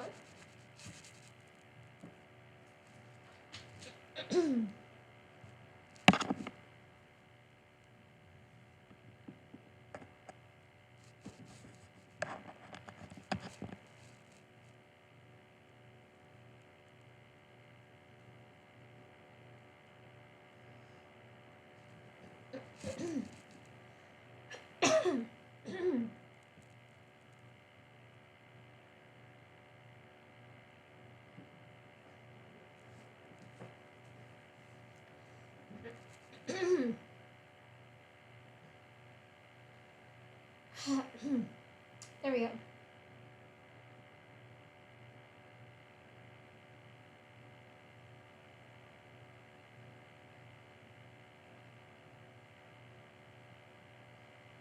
Uh,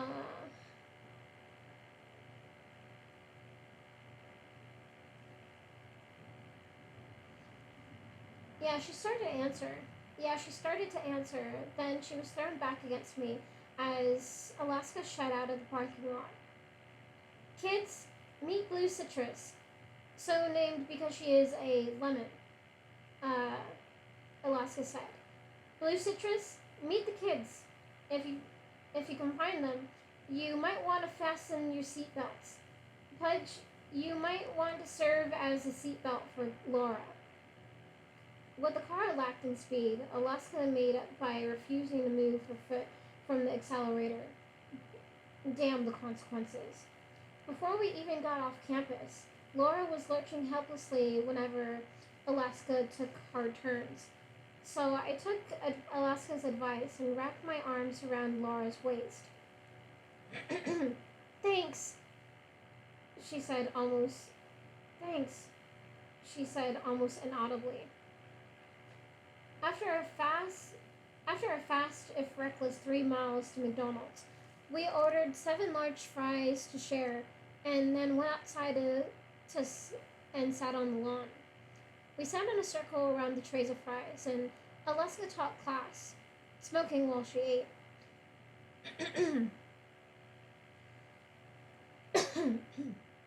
Like any good teacher, she tolerated little dissension.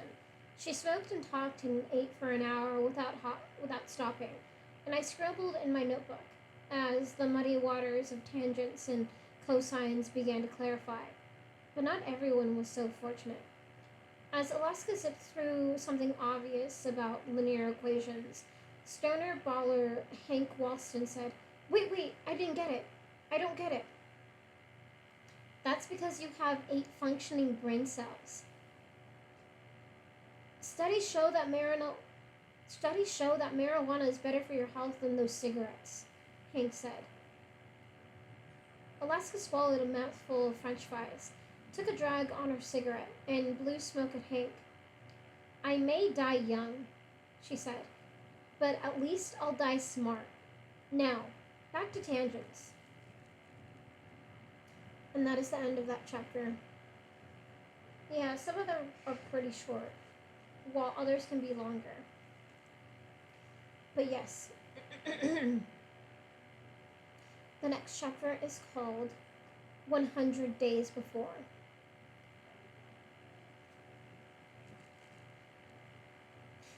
Not to ask the obvious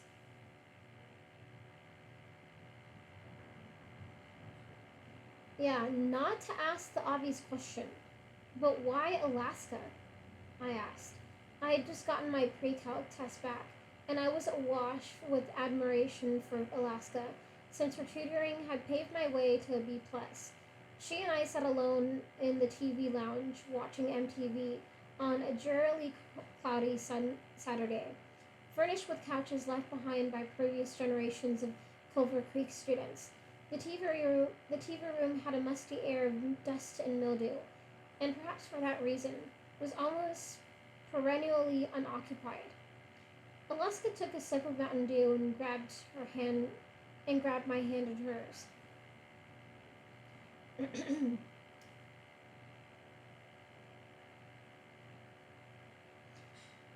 Always comes up eventually. Yeah, always comes up eventually. Alright, so my mom was something of a hippie when I was a kid. You know, wore oversized sweaters, she knitted herself, smoked a lot of pot, etc. And my dad was a real Republican type. So when I was born, my mom wanted to name me Harmony Springs Young, and my dad wanted to name me Mary Frances Young.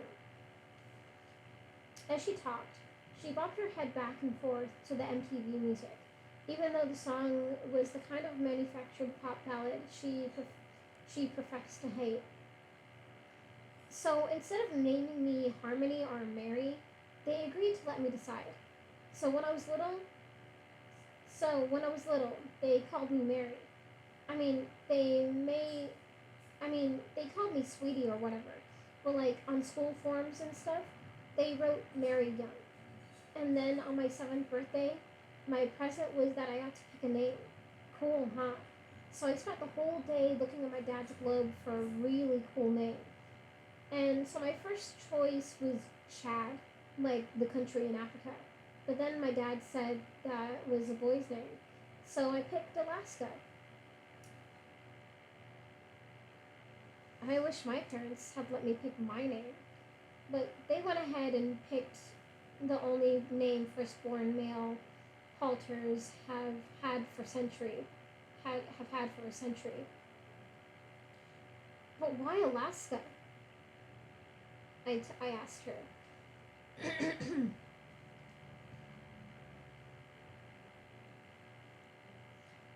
She smiled with the right side of her face. Well, later I found out what it means. It's from an Aleut. It's from an Aleut word. Alyeska. It means that which the sea breaks against. And I love that. But at the time, I just saw Alaska up there, and it was big, and just like I wanted to be. And it was damn far away from Wine Station, Alabama, just like I wanted to be. I laughed. And now you're all grown up and fairly far away from home, I said, smiling. So congratulations. She stopped. She stopped her head bobbling and let go of my hand. Unfortunately, sweating hand. Getting out isn't that easy, she said seriously, her eyes on mine, like she knew the way. Yeah, her eyes on mine, like I knew the way out and wouldn't tell her. And then she seemed to switch conversational horses in midstream. Like, after college, no, after college, know what I want to do? Teach disabled kids. I'm a good teacher, right?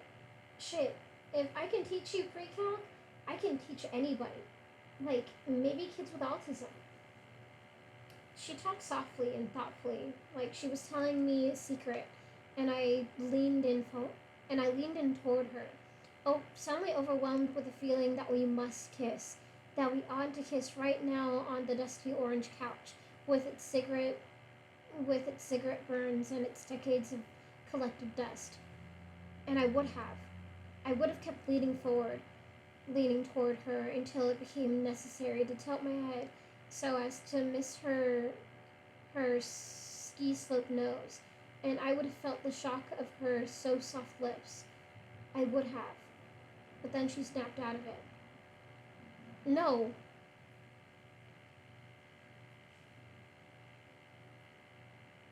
No, she said. But I couldn't tell at first whether she was reading my kiss-obsessed mind or responding to herself out loud. She turned away from me and softly, maybe to herself, said, Jesus, I'm not going to be one of those people who sits around talking about what they're going to do. I'm just going to do it. Imagining the future is a kind of nostalgia. Huh? I asked. You spend your whole life stuck in the labyrinth, thinking about how you'll escape it one day, and how awesome it will be, and imagining that future keeps you going. But you never do it. You just use the future to escape the present. I guess that made sense. I had imagined that life at the creek would be a bit more exciting than it was. In reality, there had been more homework than adventure. But if I hadn't imagined it, I would have never gotten. I would have never have got. I would have never have gotten to the creek at all. She turned back to the TV, a commercial for a car now, and made a joke about Blue Citrus needing its own car commercial. Mimicking the deep voiced passion of commercial voiceovers, she said, It's small, it's slow, it's shitty, but it runs. Sometimes. Blue Citrus. See your local used car dealer. But I wanted to talk more about her and the Vine Station in the future. Sometimes I don't get you, I said. She didn't even glance at me. She just smiled toward the television and said, You never get me. That's the whole point. All right. That is the last chapter. That is the end of that chapter. I shall keep going because these are pretty short.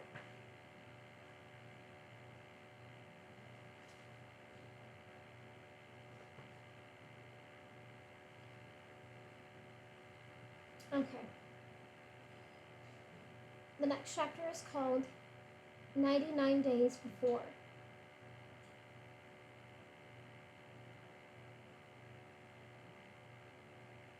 Yeah, 99 days before. I spent most of the next day lying in bed, immersed in the miserably uninteresting fictional world of Ethan Frome, while the Colonel sat at his desk, unraveling the secrets of differential equations or something. Although we tried to ration our smoke breaks amid the shower steam, we ran out of cigarettes before dark, necessitating a trip to Alaska's room. She lay on the floor, holding a book over her head. "Let's go smoke," he said. "You're out of cigarettes, aren't you?" she said without looking up. "Well, yes." "Got $5?" she asked. "Nope." "Pudge?" she asked. "Yeah, all right." I fished five out of my pocket, and Alaska handed me a pack of 20 Marlboro Lights. I knew I'd smoke. I knew I'd smoke maybe 5 of them, but so long as I subsidized the Colonel smoking, he couldn't really attack me for being another rich kid, a weekday warrior who just happened to be living in Birmingham. We we grabbed Kumi and walked down the lake, hiding behind a few trees, laughing. The Colonel blew smoke rings, and Kumi called them pretentious, while Alaska followed the smoke rings with her fingers, stabbing at them like a child trying to like a kid trying to pop bubbles. And then we heard a branch break. It might have been a deer, but the Colonel busted out anyway.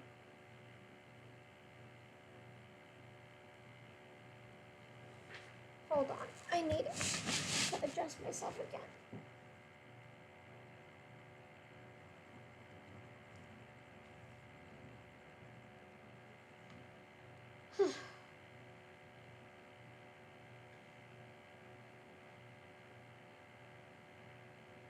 uh, yeah, and then we heard a branch break. It might have been a deer, but the Colonel busted out anyway. A voice directly behind us said, "Don't run, Chipper." And the Colonel stopped, turned around, and returned to us sheepishly. The eagle walked toward us slowly, his lips pursed in disgust. He wore a white shirt and a black tie, like always. He gave each of us, in turn, the look of doom. "Y'all smell like a North Carolina tobacco field and a wildfire," he said. We stood silent. I felt disproportionately terrible, like I had just been caught fleeing the scene of a murder. Would he call my parents? "I'll see you in jury tomorrow at 5, he announced, then walked away. Alaska crouched down, picked up the cigarette she had thrown away, and started smoking again. The eagle wheeled around, his sixth sense detecting insubordination to authority figures. Alaska dropped the cigarette and stepped on it. The eagle shook his head, and even though he must have been crazy mad, I swear to God he smiled. "He loves me." He loves me, Alaska told me as we walked back to the dorm circle. "He loves y'all too. He loves all y'all too. He just loves the school more. That's the thing. He thinks busting us is good for the school and good for us. It's the eternal struggle, Pudge. The good versus the naughty." "You're awfully philosophical for a girl that just got busted," I told her. "Sometimes you lose a battle, but mischief always wins the war." And that is the end of that chapter. I know, they're very short chapters.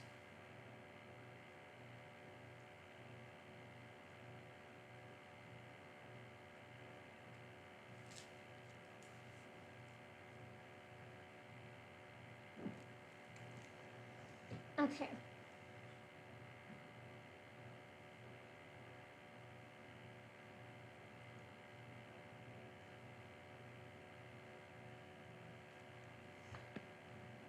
Hold on, give me a second. I just need to see something.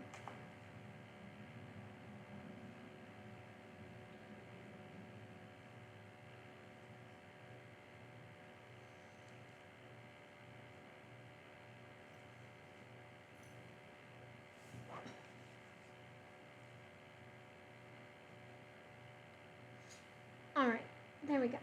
Alright, so the next chapter is called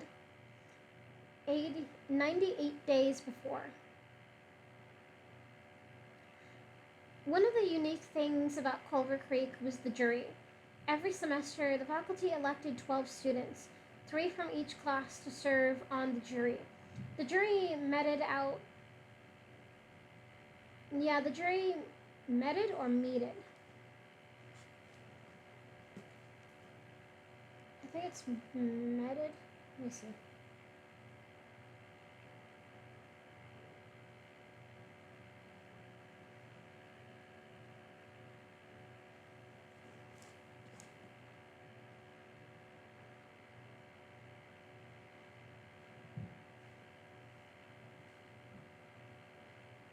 Meece. Meted. Okay, then it's meted. The jury meted out punishment for non expellable offenses, for everything from staying out past curfew to smoking. Usually it was smoking or being in a girl's room after 7. So you went to the jury, you made your case, and they punished you. The Eagle served as the judge, and he had the right to overturn the jury's verdict, just like just like in the real American court system. But he almost never did. I made my way to fourth. Yeah, I made my way to four to. Yeah, I made my way to classroom 4 right after my last class, 40 minutes early, just to be safe. Just to be safe. I sat in the hall with my back against the wall and read my American history textbook. Kind of remedial reading for me, to be honest, until Alaska showed up and sat down next to me. She was chewing on her bottom lip, and I asked whether she was nervous. Well, yeah. Listen, just sit tight and don't talk, she told me. You don't need to be nervous, but this is the 7th time I've been caught smoking. I just don't want. Whatever. I don't want to upset my dad. Does your mom smoke or anything? I asked. Not anymore, Alaska said. It's fine. You'll be fine. I didn't start to worry until it got to be 4:50, and the colonel and Takumi were still unaccounted for. The members of the jury filed in one by one, talking, walking past us without any eye contact, which made me feel worse. I counted all 12 by 4:56, plus the eagle. At 4:58, the colonel and Takumi rounded the corner toward the classrooms. I never saw anything like it. Takumi wore a starched white shirt with a red tie with a black paisley print. The colonel wore his wrinkled pink bottom down and flamingo tie. They walked in step, heads up, and shoulders back, like some kind of action movie hero, like some kind of action movie heroes. I heard Alaska sigh. The colonel's doing his Napoleon walk. It's all good, the colonel told me. Just don't say anything.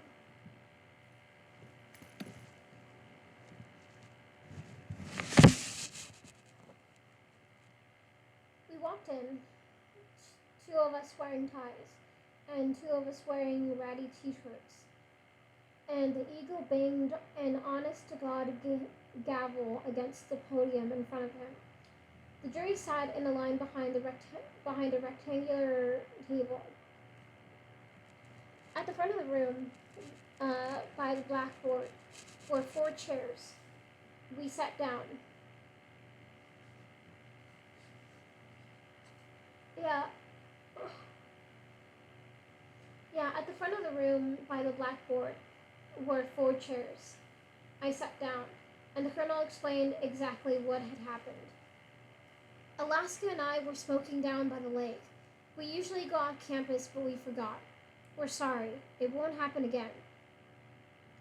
I didn't know what was going on, but I knew my job. Sit tight and shut up. One of the kids looked at Takumi and said, "What about you and Halter?" "We were keeping them company," Takumi said calmly. The kid turned to the eagle and then asked, "Did you see anyone smoking?" I only saw Alaska, but Chip ran away, which struck me as cowardly, as does Miles and Takumi's aw shucks routine. Yeah, which struck me as cowardly, as does Miles and Takumi's aw shucks routine, the eagle said, giving me the look of doom. I didn't want to look guilty, but I couldn't hold a stare. So I just looked down at my hands. The colonel gritted his teeth, like it pained him to lie. It is the truth, sir. The eagle asked if any of us wanted to say anything, and then asked if there were any more questions. And then said, oh, and then sent us outside. What the hell was that? I asked Takumi when we got outside. Just sit tight, Pudge. Why have Alaska confess? Yeah, why have Alaska confess when she had already been in trouble so many times? Why the colonel, who literally couldn't afford to get in serious trouble? Why not me? I've never been busted for anything. I had the least to lose. After a couple minutes, the eagle came out and motioned for us to come back inside. Alaska and Chip, a member of the jury said, you get 10 work hours doing dishes in the cafeteria, and you're both officially one problem away from a phone call home. Takumi and Miles, there's nothing in the rules about watching someone smoke, but the jury will remember your story if you break the rules again. Fair? Fair, Alaska said quickly, obviously relieved. On my way out, the eagle spun me around. Don't abuse your privileges at the school, young man, or you will regret it. I nodded. And that is the end of that chapter. I just want to see how much I want to go for tonight. So there's this chapter. Damn, they're all really short chapters. Wait. This is not a short chapter. Okay, I'll end on that chapter. Okay. Okay, the next chapter is called 89 Days Before. We found you a girlfriend, Alaska said to me. Still, no one had explained to me what had happened the week before with the jury. It didn't seem to have affected Alaska, though, who was, 1, in our room after dark with the door closed, and 2, smoking a cigarette as she sat on the mostly foamy couch. She had stuffed a towel into the bottom of our door and insisted it was safe. But I worried about the cigarette and the girlfriend.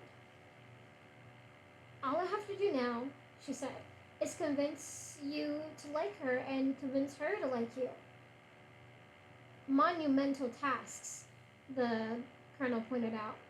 He lay on the top bunk, reading for his English class, Moby Dick. How can you read and talk at the same time? I asked. Well, I usually can't, but neither the book nor the conversation is particularly intellectually challenging. I like that book, Alaska said. Yes. The colonel smiled and leaned over to look at her from his top bunk. You would. Big white whale is a metaphor for everything.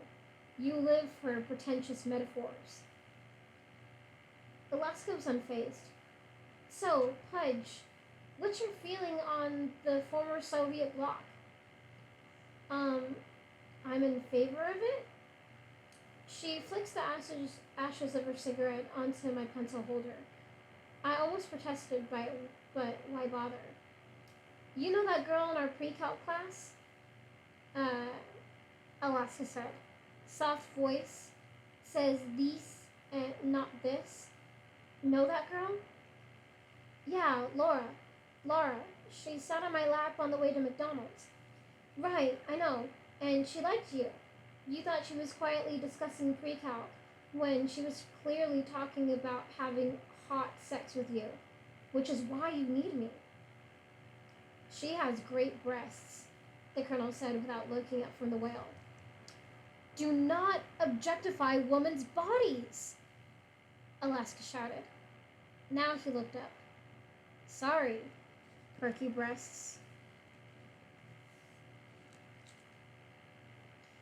That's not any better. Sure it is, he said.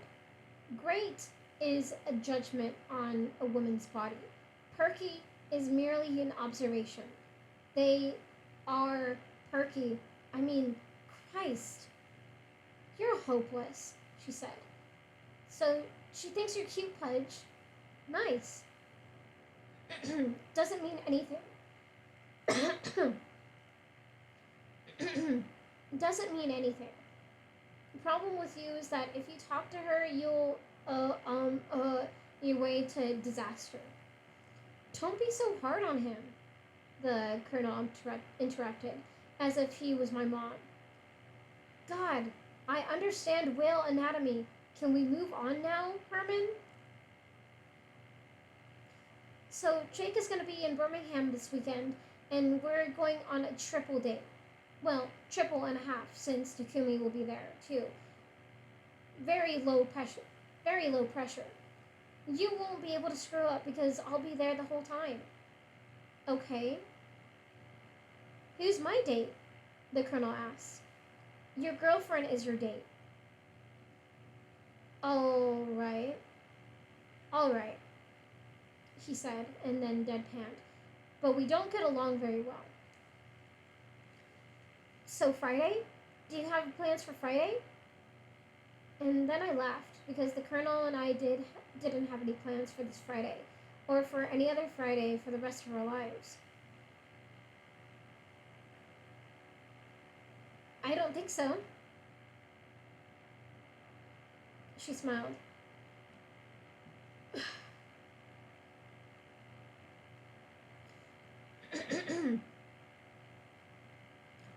Yeah, I don't think so. She smiled. Now we gotta do the dishes in the cafeteria, Chipper. Yeah. Now we gotta do the dishes in the cafeteria, Chipper. God, the sacrifices I make. And that is the end of that chapter. This will be the last chapter because it's the longer chapter.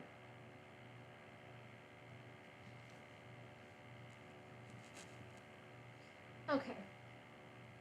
This is called 87 Days Before.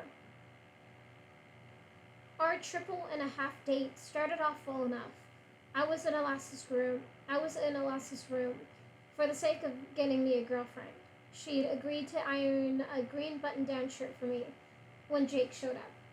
With blonde hair to his shoulders, dark stubble on his cheeks, and the kind of faux ruggedness that gets you a career as a catalog model, Jake was every bit as good-looking as you'd expect Alaska's boyfriend to be. She jumped onto him and wrapped her legs around him. God forbid anyone ever does that to me, I thought. I'll fall over. I'd heard Alaska talk about kissing, but I'd never even seen her kiss until then. As he held her by the waist, she leaned forward, her pouty lips parted, her head just slightly tilted, and enveloped his mouth with such passion that I felt I should look away but couldn't. A good while later, she untangled herself from Jake and introduced me. This is Pudge, she said. Jake and I shook hands. I've heard a lot about you. He spoke with a slight southern accent, one of the few I've heard outside of McDonald's.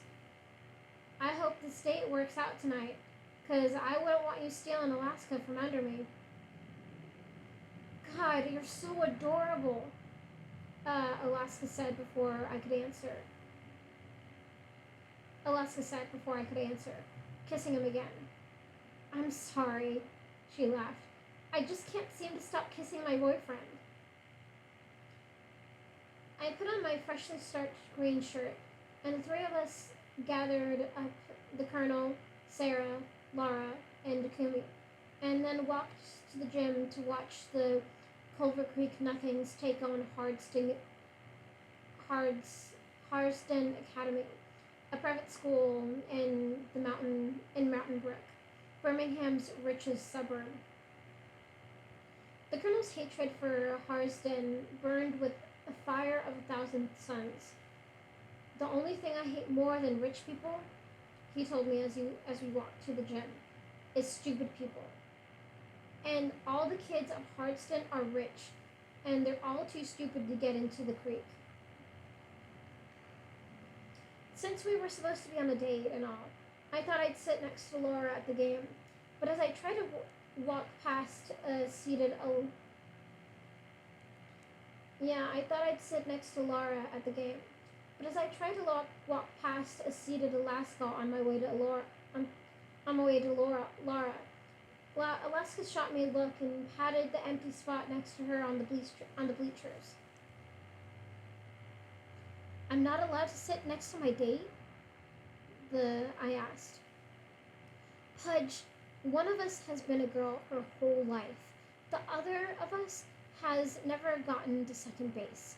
If I were you, I'd sit down, look cute, and be your pleasantly aloof self. Okay, whatever you say. Jake said, That's pretty much my strategy for pleasing Alaska. Aww, she said. So sweet. Pudge, did I tell you that Jake is recording an album with his band? They're fantastic. They're like Radiohead meets the Flaming Lips. Did I tell you I came up with their name? Hickman Territory? And then, realizing she was being silly. Did I tell you... And then, realizing she was being silly. Did I tell you that Jake is hung like a horse and a beautiful, sensual lover? Baby Jesus. Baby Jesus. Jake smiled. Not in front of the kids. I wanted to hate Jake, of course, but I couldn't watch. But as I watched them together, smiling and fumbling all over each other, I didn't hate them. I didn't hate him. I wanted to be him. Sure. I wanted to be him, sure. But I try to remember I was ostensibly on a date with someone else. Harsden Academy star player was 6'7", Goliath named Travis Eastman, that everyone, even his mother, I suspect, called the Beast. The first time the Beast got to the free throw line, the colonel could not keep himself from swearing while he taunted. You owe everything to your daddy, you stupid redneck bastard. The Beast turned around and glared, and the colonel almost got kicked out after the first free throw.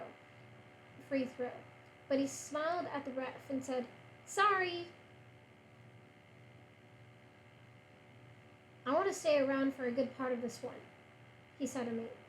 At the start of the second half, with the Creek down by a surprisingly slim margin of 24 points, and the Beast at the foul line, the colonel looked at Takumi and said, It's time. Takumi and the colonel stood up as the crowd went. Takumi and the colonel stood up as the crowd went, Shh. I don't know if this is the best time to tell you this, the colonel shouted at the Beast. Oh. I don't know if this is the best time to tell you this, the colonel shouted at the Beast. But Takumi here hooked up with your girlfriend just before the game. That made everyone laugh, except the Beast. He turned from the free throw line and walked calmly with the ball toward us. I think we run now, Takumi said. I haven't gotten kicked out, the colonel answered. Later, Takumi said. I don't know whether it was the general anxiety of being on a date, albeit one with my would-be date sitting 5 people away from me, or the specific anxiety of having to be stare in my direction. But for some reason, I took off running after Takumi. I thought we were in the clear as we began to round the corner of the bleachers. But then I saw, out of the corner of my eye, a cylindrical orange object getting bigger and bigger, like a fast approaching sun. I thought, I think that is going to hit me. I thought, I should duck.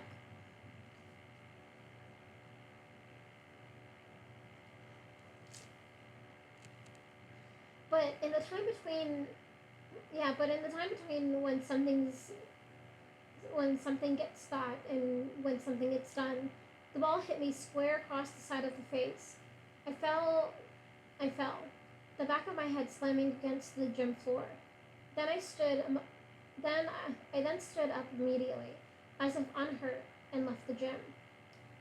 Pride had gotten me off the floor of, yeah, Pride had gotten me off the floor of the gym. But as soon as I was outside, I sat down. I am concussed, I announced, entirely sure of my self-diagnosis.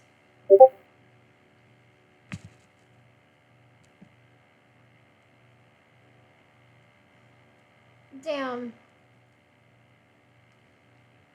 Yeah, being hit in the face with like a ball. I've never been hit in the face with a baseball, but I've been hit in the face with like one of those red rubber balls. But never a basketball. Yeah, that's gotta suck.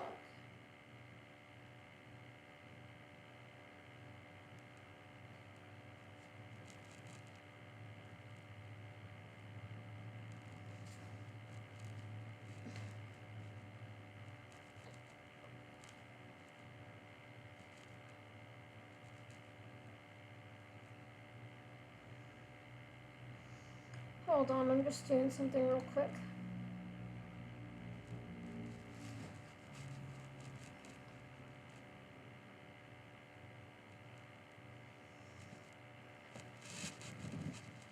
Okay.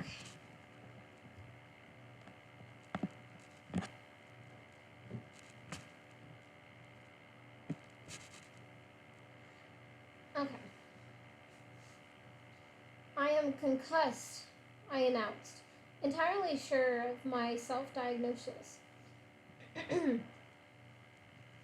You're fine, Takumi said as he jogged back toward me.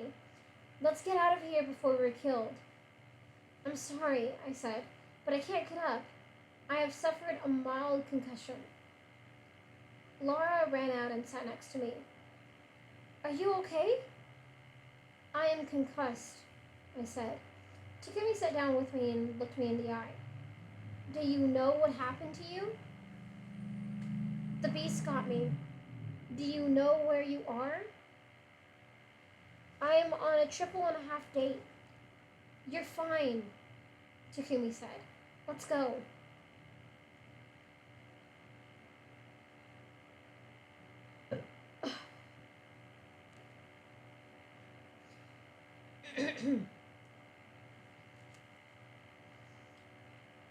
And then I leaned forward and threw up onto Laura's pants. I can't say why I didn't lean backward or to the side. I leaned forward and aimed my mouth toward her jeans. A nice but fluttering pair of jeans. The kind of pants a girl wears when she wants to look nice, but not look like she's trying to look nice. And I threw up all over them. Mostly peanut butter, but also clearly some corn. Oh, she said, surprised and slightly disgusted. Oh God, I said, I'm so sorry. I think you might have a concussion, Takumi said, as if the idea had never been suggested. Great date, dude. Awesome date. It was a success. I am suffering from the nausea and Yeah, excellent.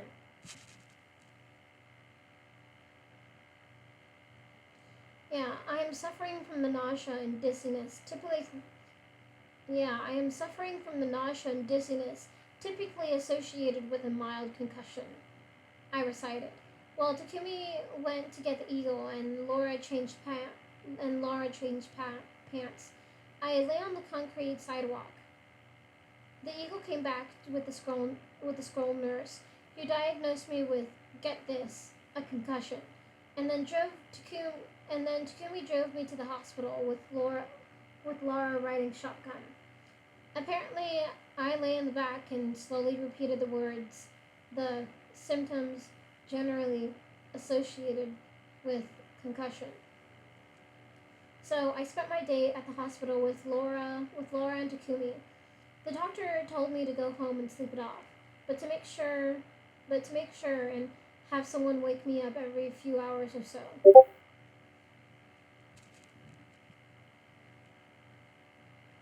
What?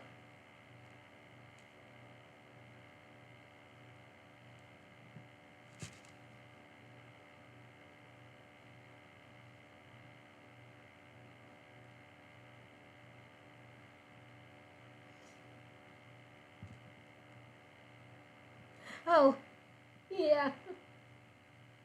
Don't go to sleep. Yeah, I guess so. Yeah, the doctor told me to go home and sleep a lot, but to make sure and have someone wake me up every few hours or so. I vaguely remember Laura standing in the doorway, the room dark and the outside dark, and everything mild and comfortable, but sort of spinning. The world pulsing as if from a heavy bass beat, from a heavy bass beat. And I vaguely remember Laura smiling at me from the doorway, the glintering ambiguity of a girl's smile, which seems to which seems to promise an answer to the question, but never gives it. The question, the one we've all been asking since girls stopped being gross, the ones that is the question that is too simple to be uncomplicated. Does she like me or like me? And then I fell deeply, endlessly asleep and slept until 3 in the morning when the colonel woke me up. She dumped me. She dumped me, he said. I am concussed, I responded. So I heard, hence my waking you up. Video game? Okay, but keep it on mute. My head hurts. Yeah, heard you ple- heard you puked on Laura. Very suave. Dumped? I asked, getting up. Yeah, yeah. Sarah told Jake that I had a hard on for Alaska. Those words, in that order. And I was like, well, I I don't have a hard on for anything at this moment. You can check if you'd like. And Sarah thought I was being too glib. I suppose because she would. Let me see that again. Uh, yeah, let me say that again. Dumped? I asked, getting up. Yeah, Sarah told Jake that I had a hard on for Alaska. Those words, in that order. And I was like, well, I don't have a hard on for anything at this moment. You can check if you'd like. And Sarah thought I was being too glib, I suppose, because then she said she knew for a fact I had hooked up with Alaska, which incidentally is ridiculous. I don't cheat, he said. And finally, the game finished loading, and I half listened as I drove a stock car in circles around a silent track in Talladega. The circles nauseated me, but I kept at it. So Alaska went ballistic, basically. She affected Alaska's voice, then making it more shrill and headache inducing than it actually was. No woman should ever lie about another woman. You're violated. Uh, yeah, no woman should ever lie about another woman. You violated the sacred covenant between women. How will stabbing one another in the back help women to rise above patriarchal oppression and so on? And then Jake came to Alaska's defense, saying that she could never cheat because she loved him. And then I was like, don't worry about Sarah. She just likes bullying people. And then Sarah asked me why I never stood up for her. And somewhere in there, I called her a crazy bitch, which didn't go over particularly well. And then the waitress asked us to leave. So we were standing in the parking lot, and she said, I've had enough. And I just stared at her, and she said, our relationship is over. He stopped talking then. Our relationship is over? I repeated. I felt very spacey and thought it was just best to repeat the last phrase of whatever the colonel said so he could keep talking. Yeah, so that's it. You know what's lame, Pudge? I really care about her. I mean, we were hopeless, badly matched, but still, I said I loved her. I lost my virginity to her. You lost your virginity to her? Yeah, I never told you that? She's the only girl I've slept with. I don't know. Even though we fought like 94% of the time, I'm really sad. You're really sad? Sadder than I thought I'd be anyway. I knew it was inevitable. We haven't had a pleasant moment this whole year. Ever since I got here. We were just on each other's. We were just on each other relentlessly. I should have been nicer to her. I don't know. It's sad. It is sad, I repeated. It's stupid to miss someone you don't even get along with. But, I don't know. It was nice, you know? Having someone you could always fight with. Fighting, I said, and then, confused, barely able to drive, I added, it's nice, right? I don't know what I'll do now. It was nice to have her. I'm a mad guy, Pudge. I do... What do I do with that? You can fight me, I said. I put my controller down and leaned back on our foam couch and was asleep. As I drifted off, I heard the colonel said, as I drifted off, I heard the colonel say, I can't be mad at you, you harmless skinny bastard. And that is the end of that chapter. And that is the end of, I'm gonna stop there for today.